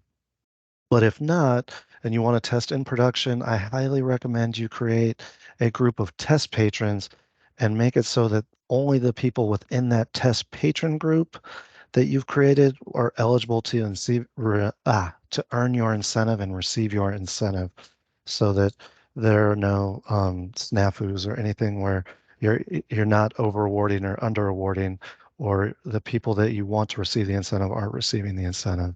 So I highly encourage you to test your incentives before you go ahead and fully deploy them. And one great way to do that is to create a test group and then make it so that only people within that test group can receive that incentive. Does that make sense? As a way to test your incentives. Okay, Yes. cool. Awesome, awesome. The next form I want to talk about is incentive copy. So when you create your incentives for that free play multiplier, maybe you're only doing it for July, how you have it set up, and then you want to do it again. It was a fantastic success. You want to do it again in August, so you could go to your incentive copy form, much like we had our manual random giveaway copy. Incentive copy kind of works the same way. And except in this case, you have to actually hit the find button at the top of your screen. So in order to bring it, you'll notice the original incentive name is grayed out. We don't have the drop down like we did with manual random giveaways. For incentives, you actually have to hit the find button. We'll filter it by just active incentives. It's going to bring that up. If we wanted to copy any one of these incentives, sign up Millennium Hat per se, we would just simply click on that, and then we would give it a new name. Maybe it was for July and we just want to make it for August hat promo, we would do so, we would hit the copy button. And much like with random giveaways, it copies it exactly, but it makes it inactive. So you'll have to go back into your incentives form. This is one way to do it. I just encourage you just to come back in here just to double check everything, because you'll need to come in here to change those dates to make it for August or for the particular dates you want. Or if you wanted to change, maybe you did one for Tuesday and now you want to do one for just Wednesday. Maybe Tuesday was 250 points and Wednesday is 350 points or 500 points. You would come in here, find your incentive that you just copied, and then I named it August, right? Oh, I searched by active only. Oh, my bad. So we would search by not active. And then we have our August hat promo. And so you'd find your incentive, you'd make it active, you'd set the dates for the appropriate dates. If you needed to change anything else, you would come in and change it. And then you would hit the save button to update that incentive. When you do save an incentive, you are going to get the incentive verification pop-up. And this has all of the requirements, all of the individual fields that you made changes to. And it tells you what's being given. So you can like it with one page instead of going through all the individual tabs. This allows you to see all that information at once. So we scroll down, we see that there are no criteria selected for device type, machine type, patron demographics, game event, required fields, so that we see that the only criteria are just in the group types. So we have to then put in 2 to match total criteria selected so that we acknowledge that these are the criteria we want for this incentive. And then we hit the save button. We enter, because this one was a change from a copy. So I'll say for training, but when you save your incentive originally, you will get that incentive pop up so that you can review all of the selections you've made. Now, I went through tab by tab myself individually. If you use the wizard, it's going to then ask you all of the questions and go through all of the tabs with you. So you would just hit the next button, and then the first tab is your name and internal description, your dates. You would then go to next, and it's going to go through the entire form with you, all of the tabs, so that you don't skip anything if you don't want to. Or if you're comfortable with the form, instead of going through the wizard and doing all of the tabs individually, you would just go straight to where you want it to go. If you knew, okay, I want date and time, and I want this individual meter, you could just go directly there, save it, and then you'll see your incentive summary pop-up window so that you can review the selections you made for the particular incentive that you were creating or editing. And when you do that, you do need to make sure that, like, I'll make another edit. I'll just put an S at the end. Again, when you get your verification, the GST typically is set where you have your total criteria, it shows everything, and then you have to enter in the value matching the value at the bottom, kind of like so that you're confirming, yes, these were the settings that I wanted for this individual incentive. Just another safeguard for you guys. And then you hit the save button. Any questions on incentives or incentive copy? Next, we have a very cool form, incentive control. Remember how I said you had to go and make it active by hitting the check or unchecking? We also have a form that shows you, this is kind of nice and handy, all of your incentives that you have created. And then we have the one column is whether it's active or not. So if you click on it, much like all of our other forms, it'll sort by just your incentives that you have active. And then you can literally deactivate incentives by unchecking the box and hitting save. And it's also nice because it shows you the incentive name, what the actual incentive is that you're giving out. This is a comp. We have drawing tickets. We have offers. We have the random non-cashable, or it would just be non-cashable promo, and then it would have the actual amount in that case. We have the description here. We have the start and end date for the incentive and the frequency that the incentive can be earned. Is it incremental? Can it be earned once a day? Is it never? So that's a point multiplier. So this is a nice little summary page. And from here, you can choose to activate and deactivate incentives. So you don't have to go to all of your incentives individually. So this is, you can see a nice summary or overview of all of your incentives and which ones are currently active on your property. And if you want to deactivate, you would just simply uncheck the box for that particular incentive and then hit the save button. We wanted to deactivate August hat promos because we're currently in July. I just uncheck that box and then hit save, and then I can come back August 1st and activate. So when you are changing this, you'll see all those parameters again for your incentive. The set to active would actually set it back to active. So we don't want to hit that button. We just want to hit the save button, and that will save it as being not active. It dropped off here and now it's in the fields of, or it's now with the incentives that are not active as per our sort. So if you wanted to sort by non-cashable credits, we have one incentive that actually just gives out non-cashable promo, and that's $10. And that was a test free play incentive I created. Any questions on the incentive control form?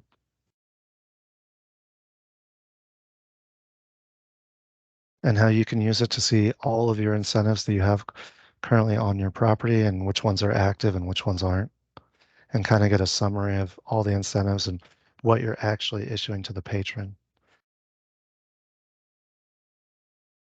That was under marketing and incentive control, incentive CTRL. The next form we have, if there are no questions on this one, is the void incentive form. This would allow you to find a particular incentive and then void those remaining incentives that were not used.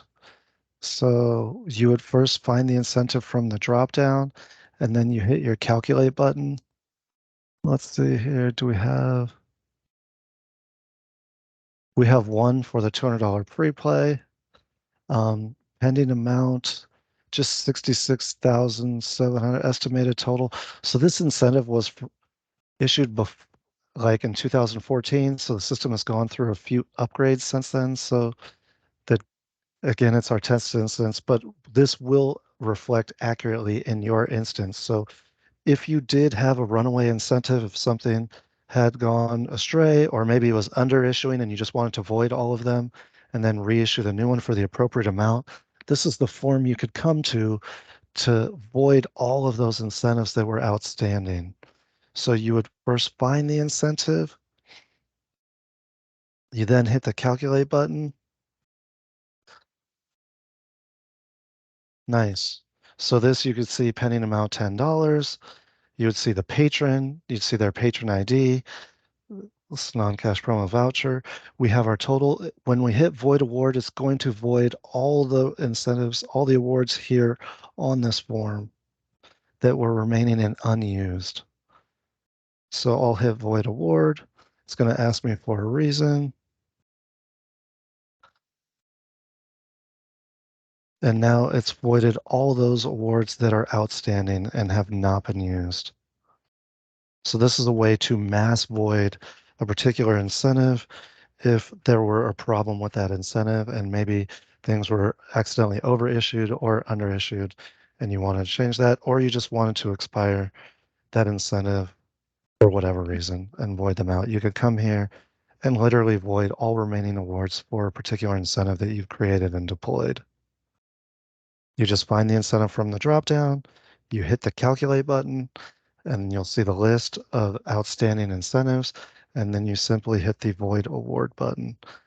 And then you will then clear all those incentives and void them all out.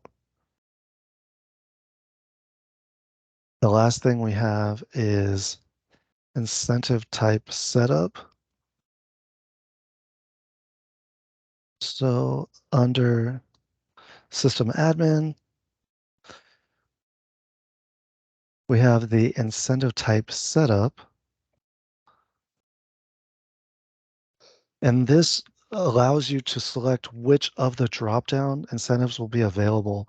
So you guys aren't going to be using comp points, so you may want to unselect bonus comp points so that when you go to that drop-down, you will no longer see those bonus comp points available or random bonus comp points available. So I do that and it saves automatically. You saw it hit the success button. Now when we go back to our incentives form and we go to choose the promotional award type, let me do frequency once, because if it's on never, again, that's for point multiplier. Now you'll notice that the well, these should not be here. Bonus comp points and random bonus comp points should drop off the form. I can investigate why that didn't happen, but incentive type setup is where you would go to select what is available for you through the promotional type dropdown. You simply go to system admin and then incentive type setup. I may need to log out and then log back in order for that to update, but usually it just updates right away. And bonus comp points are your random bonus comp points. So this is something you could do so that it's not even an option for you guys when setting up your incentives. Any questions so far on incentives at all? Because that's all I have for number 17. And then I was going to turn it back over to Danielle to go over True Time tournaments with you guys. If there are no Alright, guys. questions. Any questions on incentives at all, guys? I will stop sharing my screen then. I want to thank you for bearing with me through incentives and random giveaways. And we'll be in touch shortly about creating that specific incentive for you. All right. I am your last trainer of the day. Thank you, Danielle. You're welcome. All right. So we'll go ahead and go through these things in a timely manner to make sure you guys are out by the end of this hour. It shouldn't take that whole hour anyway. We're going to start with our two-time tournaments, which you know as item. They're on page 11, item number 18. So true time tournaments can either be on demand or synchronized. Synchronized is going to be your normal type of tournaments. They're the ones that you hit start and all of them start doing the tournament at the same time. On demand allows you to set the promotion period. And when the guest comes in at their leisure during the promotion time, they can go ahead and essentially trigger the on demand. So just so you can see on the screen, I have an example of the true time windowing, what it looks like. They would card in, select the trophy would show the tournament. Once they choose the tournament, they can choose their theme. Once they choose their theme, enter their pin in, select the check mark. It's going to ask if you want to do the intro video or not, and then it's going to go ahead and start the tournament. So on here, essentially, you can see that hypothetically, it's going to show you based on the theme what the image is. But other than that, it's going to have an item that goes across occasionally at the top where you can see this bird is. Sometimes a bird, sometimes it's like just an item you have to tap and it's a bonus. They sit there and tap the screen. You can see on the left hand side who is in hierarchy, who's winning, total score at the bottom, credits won, and time left. So this is just kind of an example of what it looks like.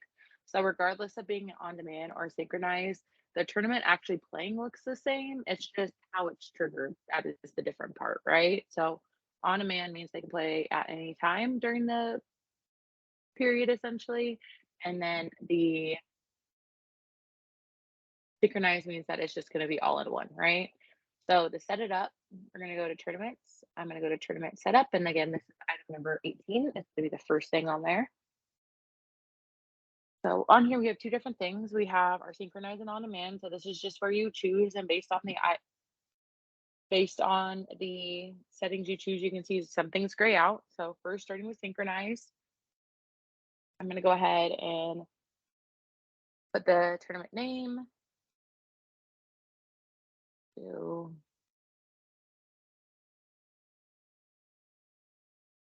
Right. And then description, going to be synchronized. Synchronized, you have to choose the theme for On Demand. The guest chooses their own theme. So synchronize. I'm gonna go ahead and choose fruit funds, make it active. I'm gonna say my tournament's gonna be on the 22nd. It's gonna end on the 23rd, or you could just, choose the time on here and say if it's only for a few hours, I can go ahead and just do the 22nd for those times. Max winning in a final round, max winner. So I'm gonna say there's only gonna be 3 winners in the end. I want to have 3 rounds. And then this is going to say, how long do you want the tournament to be for? So how long are they tapping on their screen for? A minimum minute. You can go longer, max 30 minutes, but how long do you want them tapping on the screen? I'm just gonna say a minute, and then stop inviting in minutes. This is up to an hour before that you can start inviting people. So I want to be able to invite people up until the last minute. So I'm gonna say 60 minutes. And devices. So because I did choose synchronized, right? We're gonna choose where our games are. So generally you would know where those banks and stands are. I don't have any assets active, so I can't choose it, but you would choose the little arrow and there would be an arrow down here and you would just keep going down until you either choose your bank or your specific assets. Here's gonna say the number of rounds.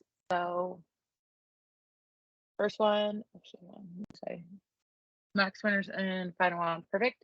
Rounds, we're gonna say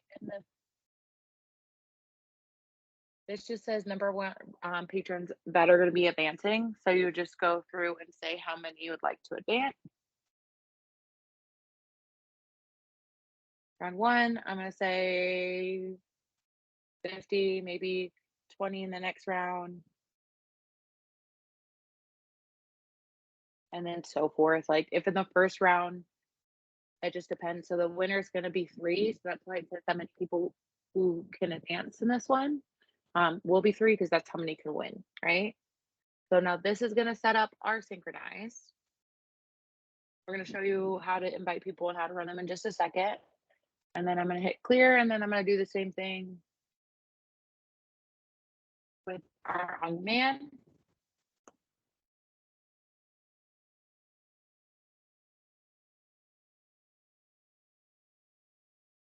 This one is not going to allow me to choose my theme because the patron gets to choose it when they start playing. I want to make it active.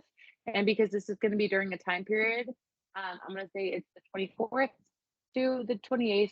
They have to play and come in. I also am going to do, let's say, 2 winners for this one. Playtime, we'll do 2 minutes. And then On Demand, this is only, again, you can only play tournaments on True Time windowing, so the ones that would have a touchscreen. So if you wanted to, you can narrow this down. Otherwise, just select the whole game site, which would be your casino name. And then your rounds, it's only going to show the number of people who can win that are advancing. So this one doesn't really apply. You're going to mark it as saved, verify it saved at the bottom. And now we have both of them set up, right? This is just the base criteria. It does not run the tournament. It does not invite people. It's just saying what theme essentially in time. Any questions so far?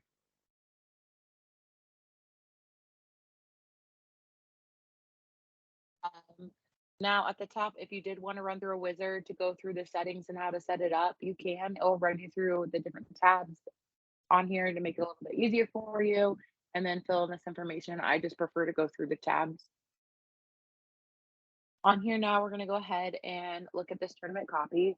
So if you have the same tournament every single month and you want to just copy it every month, all you have to do is hit find the tournament. I'm just going to choose one, rename it, hit copy. And now if I were to go back to the other form, it would be there. So if I go back to tournaments, tournament setup,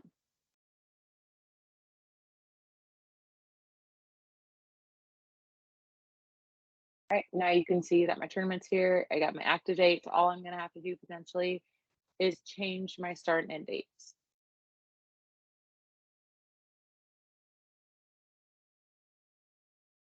Next on here is going to be our tournament invite. So tournament and then tournament invites. Those are going to be very similar to your invitation form. So tournament name here, Hollywood.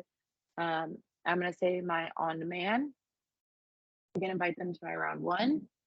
And then how do you want to invite them? So most likely you're going to want to choose a group, right? Let me choose a few because I don't know who is in what group.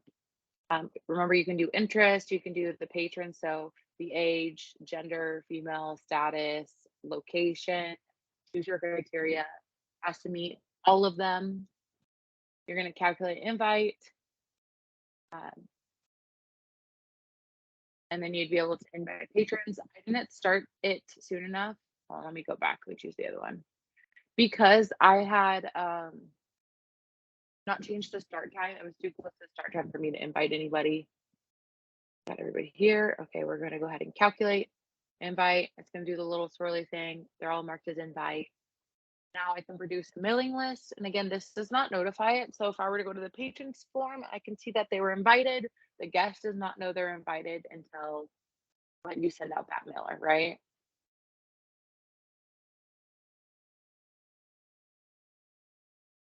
Alrighty. Now let's say I want to run my tournaments. I'm gonna go to the Synchros menu button, tournaments, tournament directors, where you're gonna go if you want to run your synchronized, or if you want to look at your information for your on demand. Okay. So let's talk about our synchronized first. I'm gonna hit find. And I'm going to bring up my synchronized tournament first. So right now, because it hasn't started, it gave me that message, which is fine. A few things to look at.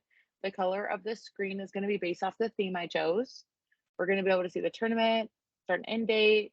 We'll be able to see our search field. Now, the search field does a few different things, right? If I was already playing this and it was already going, I could actually look at Patreon and be able to see their rank, who's playing, or I could pull up someone's name and I can dispute it, which gives them another chance to retry, right? But since it hasn't started yet, all I can do is invite.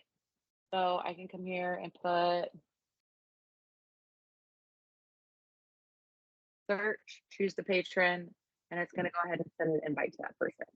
Again, all it does is add them in. Once it's in, you can see patron invited 1, and then patrons played, you can see who's actually played, and it will go through and show you those patrons playing, right? A few things. You can see these buttons right here where it shows round 1 of 3 and then heat 1 of 0. So depending on how many games you have set up, if we're doing our synchronized tournament, what you're going to do is you're going to hit our standby, and it's going to put all those game into standby, right? It puts them into tournament mode, essentially, getting ready for you to start that synchronized tournament. Once you start the synchronized tournament, you're going to hit start, and all the patrons at the machine, the tournament's going to start playing, and the guests are going to start typing the screen. It's going to go for how long you set it up on the actual setup, right? Let's say you have 50 people playing, but you only have 20 slot machines. That's when you're going to want to do the different heats, right? So heats allows you to restart the tournament multiple times in the same round for new individuals. Why rounds progress to the next round, of course. So let's say I had 20 games, we went and played. I then would select progress heats, and then I would go through it again. I would hit start, it would start the tournament, and I would do the different heats until everybody has a chance to play. Once everybody is finished playing, it's going to show you your current rank right here. If there's individuals, patrons playing, it's going to show it on the right hand side. And then once you're ready to move to the next round, you're going to progress to the next round. And then you're going to perform that all over again. Create standby, start, and then do how many heats possible until everybody gets to play. And then again, progress to the next round. If you needed to dispute a player, if they were playing, these options would be available. So let's say some reason a machine malfunction, and that's why you dispute it. Basically, it gives them another chance to play that round again. You would select dispute, put in their name, hit search, and then it would allow them to. If we had a patron in this list and we wanted to see information about them, you can highlight their name, select patron details, and it would show you rating information about that patron. Any questions on how to control a synchronized tournament?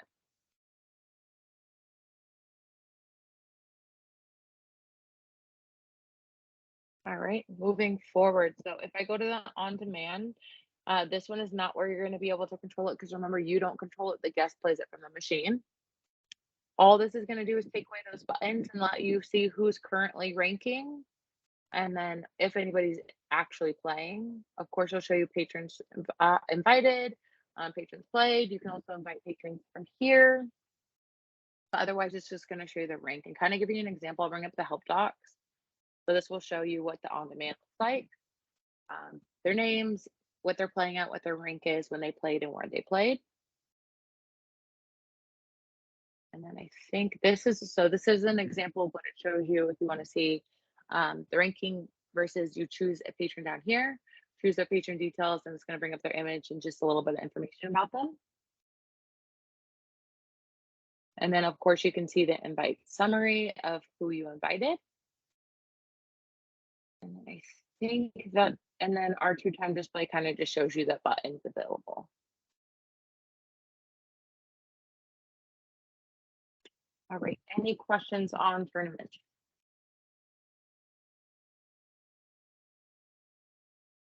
Great. We're going to move to page 12. So page 12 has a few miscellaneous items that allow you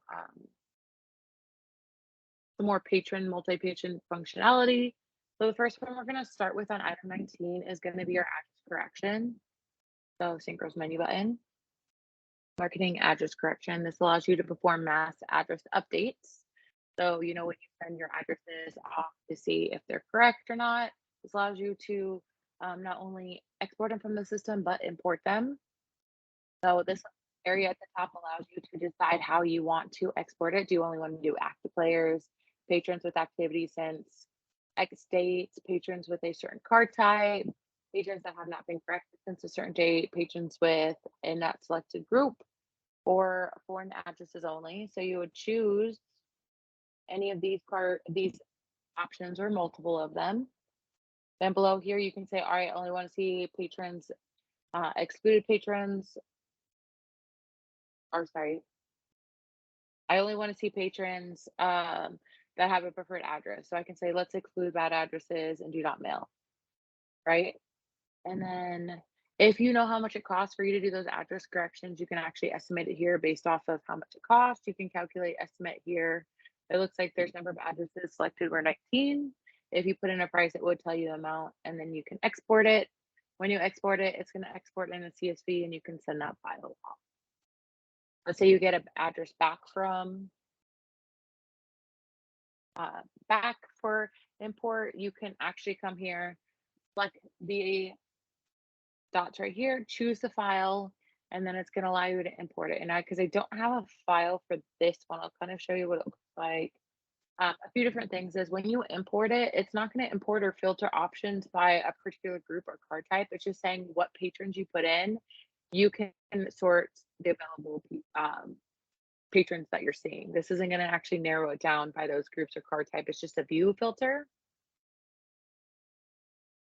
Now, when you import those patrons, it's going to show up on whether you want to update it or if you want to disable it. You can choose the ones you want to keep or not keep based off of the information up here, because you can see this one, it does provide a header row. It should have selected the header process before selecting process, and it's going to update all of these with this information in the system. Any questions about the address correction?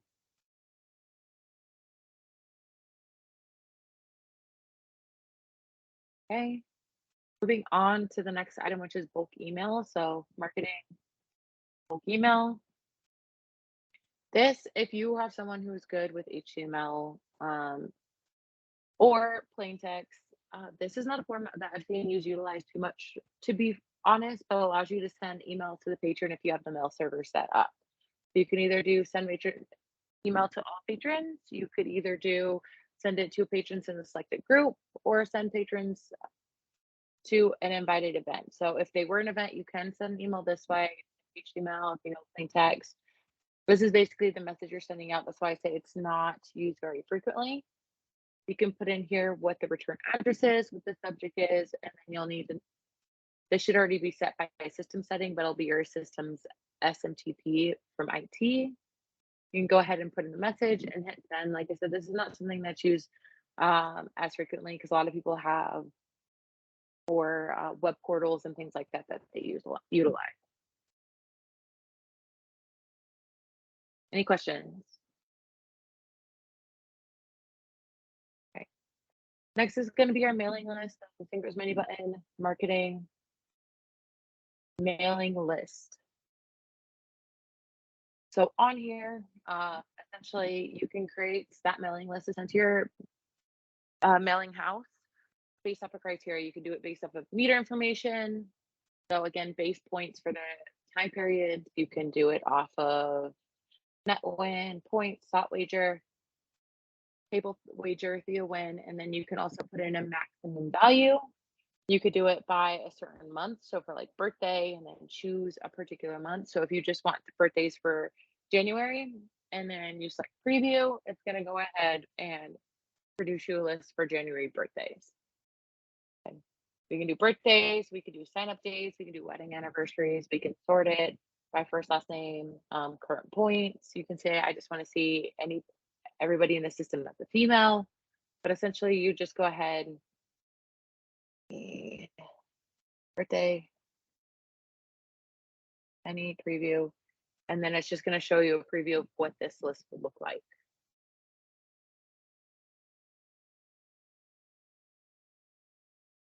Any questions on this one? Next is going to be our card level automation. So under system admin, it's like card levels.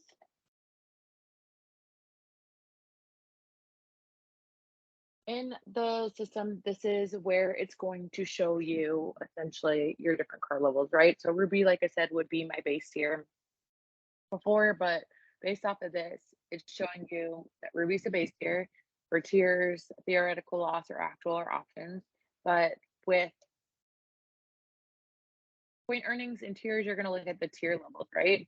So that's saying anything from 0 to 9,999.99 is Ruby. As soon as I hit 10,000, it's going to boost me to diamonds, and then so forth. The diamonds 10,000 to 49,999.99. Once I reach that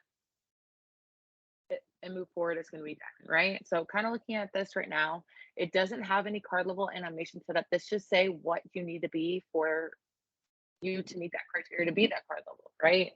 But if I had this enable card level card level automation, it's saying that rolling. So I'm going to evaluate starting on the first of the year, and I'm saying that every 90 days, I'm going to expire points if they don't meet that criteria, right? So if they didn't meet the next level, they're just going to bump it back down. And I can say if this person starts this year, right, and they don't meet the criteria to be a platinum, but they're not even meeting the criteria to be diamond, do we want to stop them from demoting to? So then I would put a 1. Otherwise, I can do 0, and then it would go all the way to the bottom, right?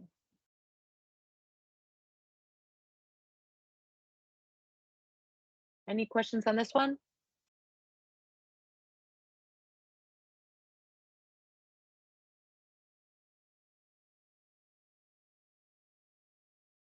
Oh, sorry, 1 second. I need this to go away. All right. Next is going to be our patron setup. So this is where we say what the cards are. Patron setup.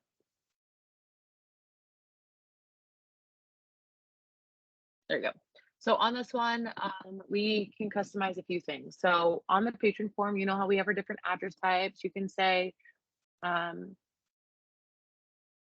types, email types, things like those nature. All those drop downs when you're setting up a patron account are customizable, and they're set up on here. So attendance preference, play preference, relationship, address types, all of these are customizable because you notice we don't have an ad in the bottom or at the top. We use our keyboard to add a row. We'll make this 11.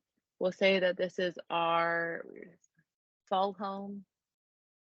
and then I mark it as save, and now it's gonna add it to the drop down. So that's kind of how pretty much how it works for email types, phone types, anniversary, note types, all I'm going through. The only one that is actually different on here is our card tab. So the card tab has a lot more settings. So what settings we had added, this is where we add all our different card tiers, right? So we have our ruby, our emerald, our sapphire, our diamond. You'll notice this tab that says is default. So, you know, when you go to the patron one touch, you send the patron up and it produces a card. This is where the system knows what card it is actually going to produce for that base level tier, is by this being checked default. We're saying that we're not having an overall any point multipliers for our points or our tier points, because these are all set to 1. These are going to be for dispatch. If you're not using dispatch, this will be all 0. If you're not using foreign exchange, this allows you to add a discount if you guys have any fees. These 3 options are for machine reserve. So this one says that they can only reserve a machine up to 10 minutes. And after they reserve the machine up to 10 minutes, they have to wait 30 minutes before they can reserve another machine. It's saying that they could do it up to 5 times a day. So this allows you to say how long they can reserve a machine for, how long they have to wait before they can do it again, and if they can do it again, how many times a day can they reserve a machine for. And of course, the LCD color is basically saying what is your guys' card level for that card type. If you guys allow the service, so in the synchronous menu button, when they card in and it has the patron tracking screen, there's an option for them to basically call an attendant. So if you guys are using a dispatch, it wouldn't be the same way, but allows you to have the option here. Or if you're doing drink requests when they card in as well. This also shows expiration for points. This is kind of base level settings that Terrence should set up. And then IT will have access, but this just kind of gives you an awareness of where all the stuff up for marketing is going to be essentially created.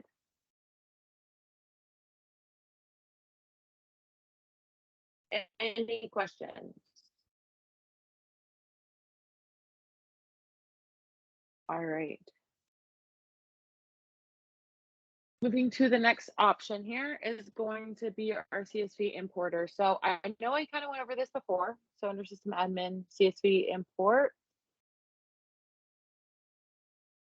But we have a lot of options on here, and based off your permissions is what you're going to have. So kind of went through some where we can create local group. All you have to do is a list of patron ID, just a little refresher, and then put in the group name. You're going to import that list of patron IDs, hit process, and now you have your group created, right? You can mass import. You can import patrons. So all you need is like their first, last name, their birthday, and you can also do their address. You can create VIP groups. So remember we had that VIP tracking where you can get alerts when patrons card in. This is going to allow us to create basically a group by mass importing all the patrons instead of having to use a wizard or another group. Again, all you need is who do you want to be in that group. So a list of their patron IDs, how you want to name the group, and process. And a lot of these too, just to let you know, again, are in those templates I sent over or work the same way. You can add to a tour. So if you have that tour that you decide to do down the road, I know you said you're not doing it now, but if you did decide to do it, you just choose the tour group. Just have a list of PTN IDs, import it, and then it would be able to add it in. So I think it went through those. Not using the group point importer or multi-site. If you wanted to code host a patron, that is one of the templates I sent over. All you need is that host ID plus the patron ID, so 2 different rows, and that's it. Offers we went through with how to upload the package. This stuff is not going to relate to you, and you should not have the ability. These will be all turned off for you because they're more system admin or asset functionality. Any question on the CSV importer?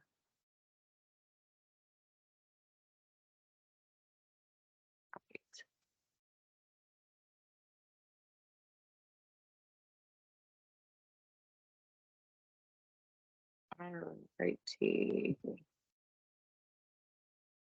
We're gonna go ahead and move on to item number 20. So item number 20 is setting up points in the system. So this is like your calculation, how's your slots earning? Is anybody in this department going to be controlled, because sometimes it's marketing and sometimes it's system admin, with setting up or managing point calculations or point ratios or in the system? I do have all the calculations, but IT has been setting that up. I don't know. Is Nina still on? I am. Okay, is that something y'all are doing? Or are we setting up the? I don't know. I'm assuming we are, but that's usually we do it, but we do it with pretty much sitting with you. So we get the right setup. Right, So I right. guess Well, it'd be yeah, the that's right- true. yeah, That's so- true. On the last one, on the upgrade, I set up all the buckets. That's true. So Right. yeah, I'm assuming that I'll be doing that. All right. I originally set up you guys' initial point ratio pack, so it's just be who will be updating them or adding new ones. Okay. It where may- where did you get the yeah. calculations? From you? Oh, okay, good. That's Karen. Making sure. It could end up being both either. Okay. Well, we're gonna go through this for system admins. Normally, system admin would be the ones to edit this, and just get the information for marketing. So we're gonna cover this part in system admin. So I'm That's gonna fine. skip on part 20. I'm gonna skip the top part of it because honestly, it can be a little confusing for a group to go through. It's easier for one-on-one with the people actually setting it up to go through. Okay. But I'm gonna go through the point expiration part at least. So on item number 20, the bottom one, it's gonna be the Synchros menu button, and then page and tracking point expiration.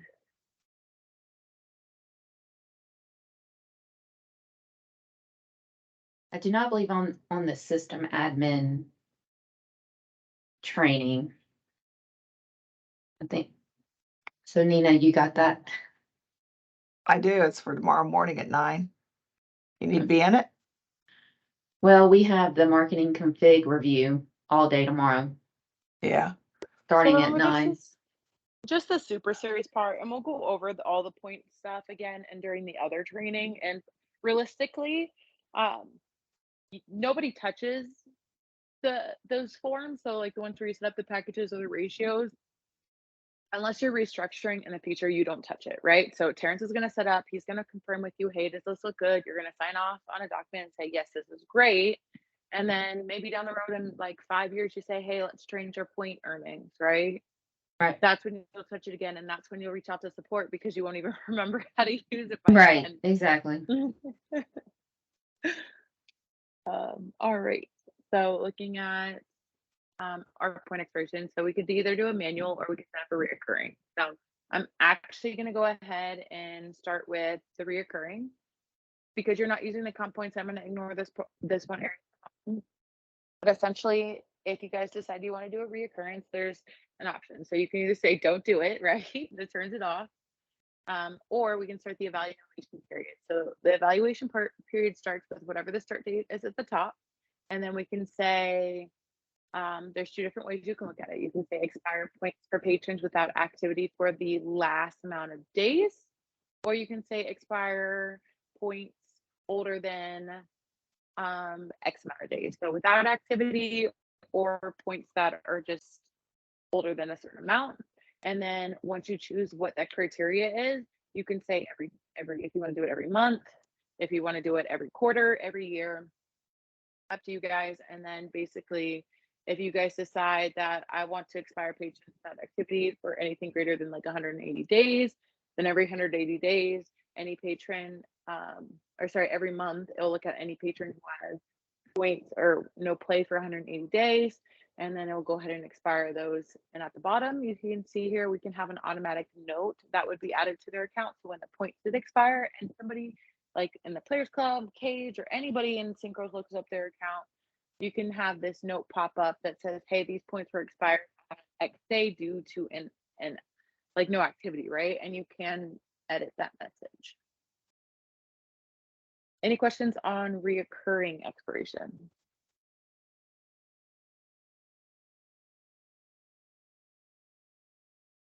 All right, now we have manual point expiration.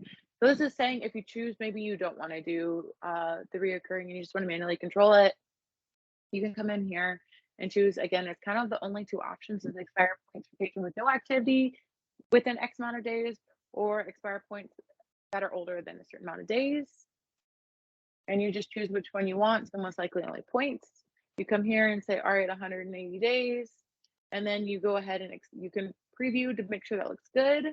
And then you can expire the points and it just manually does it instead of letting the system just evaluate monthly on its own. Any question?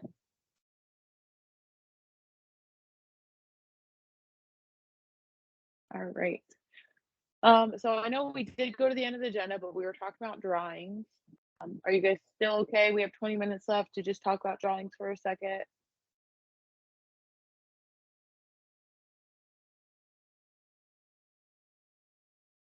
Sure, go ahead. Alrighty. Let's power through.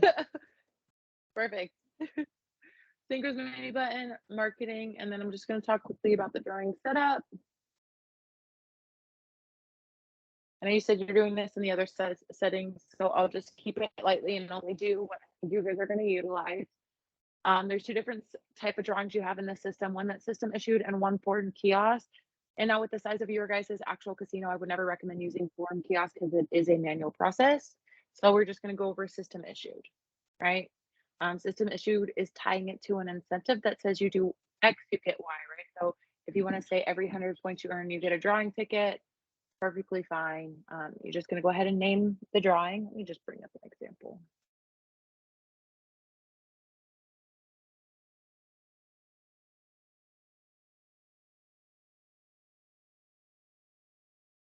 Right. So you're going to go ahead and name it, do system issued, number of individual drawings. So with this, right, you could have the drawing for over a month and you can say you're going to draw every Tuesday and Wednesday and you're going to give away a car, you're going to give away a TV, you're going to give away money, right?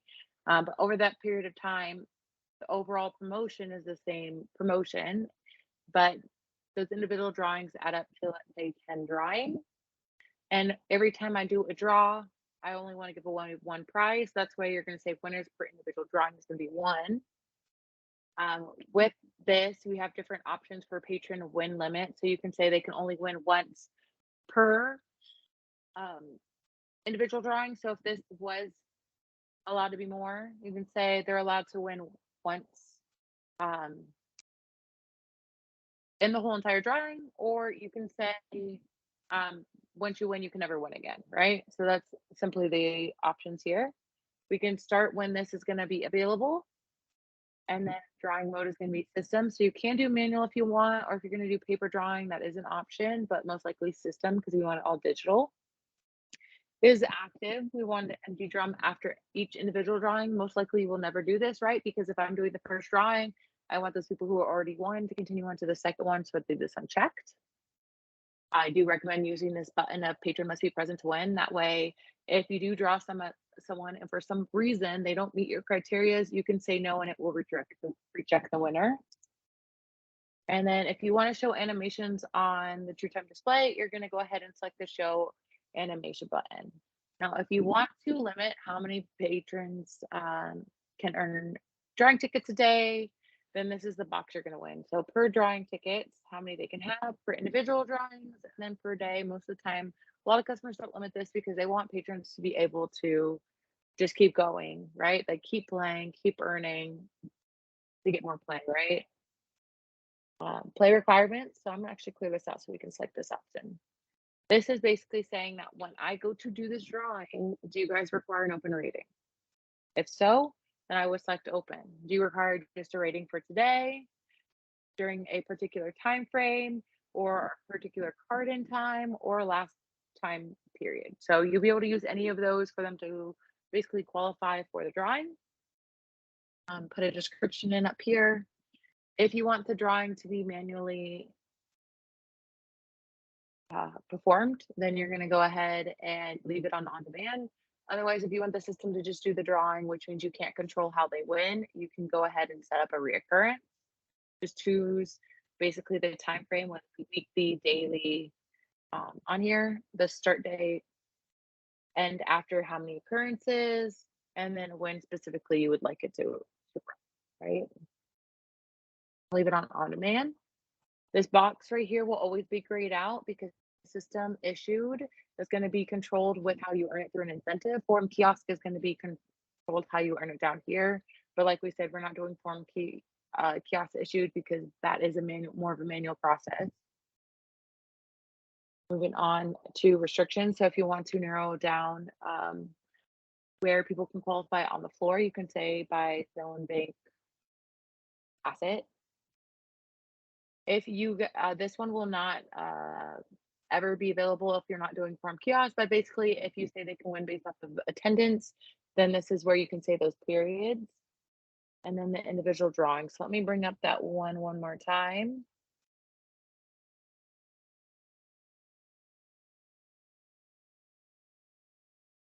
Just choose one. All right. So on here, every individual drawing, you're going to be able to say drawing time, description, what they'll be winning. You're going to be able to tie an offer to the drawing. So when they win, it automatically issues whatever prize you select. You can also say what animation you like to display, what you want the patron display to be for every individual one. If you want any advertising on sign, any introduction display, any claim countdown for this. Okay. Any questions on drawing setup?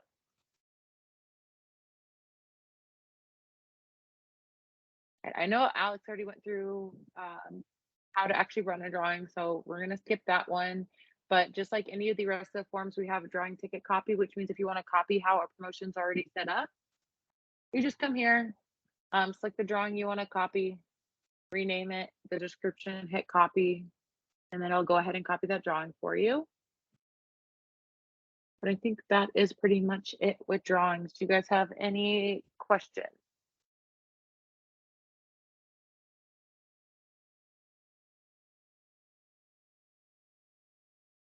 All right, I think that covers everything for today. If you guys don't have any questions, feel free to end the meeting. Otherwise, I will follow up with individuals I promise to either follow up a meeting with or an answer to a question with. We'll get back to you within the next day. Can you send us the CSV that had the sample in it with rows 1 and 2, 2 and 3, and that PowerPoint also that you showed us? Yes, ma'am. All right, thank you. No problem. I'll get it out this evening. Thank you. Perfect. Anything else you guys would like?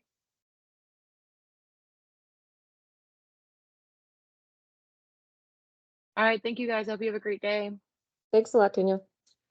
Yeah. Thank absolutely. you. Good job, Thank guys. you. Good job. Thank you, guys. Thank you.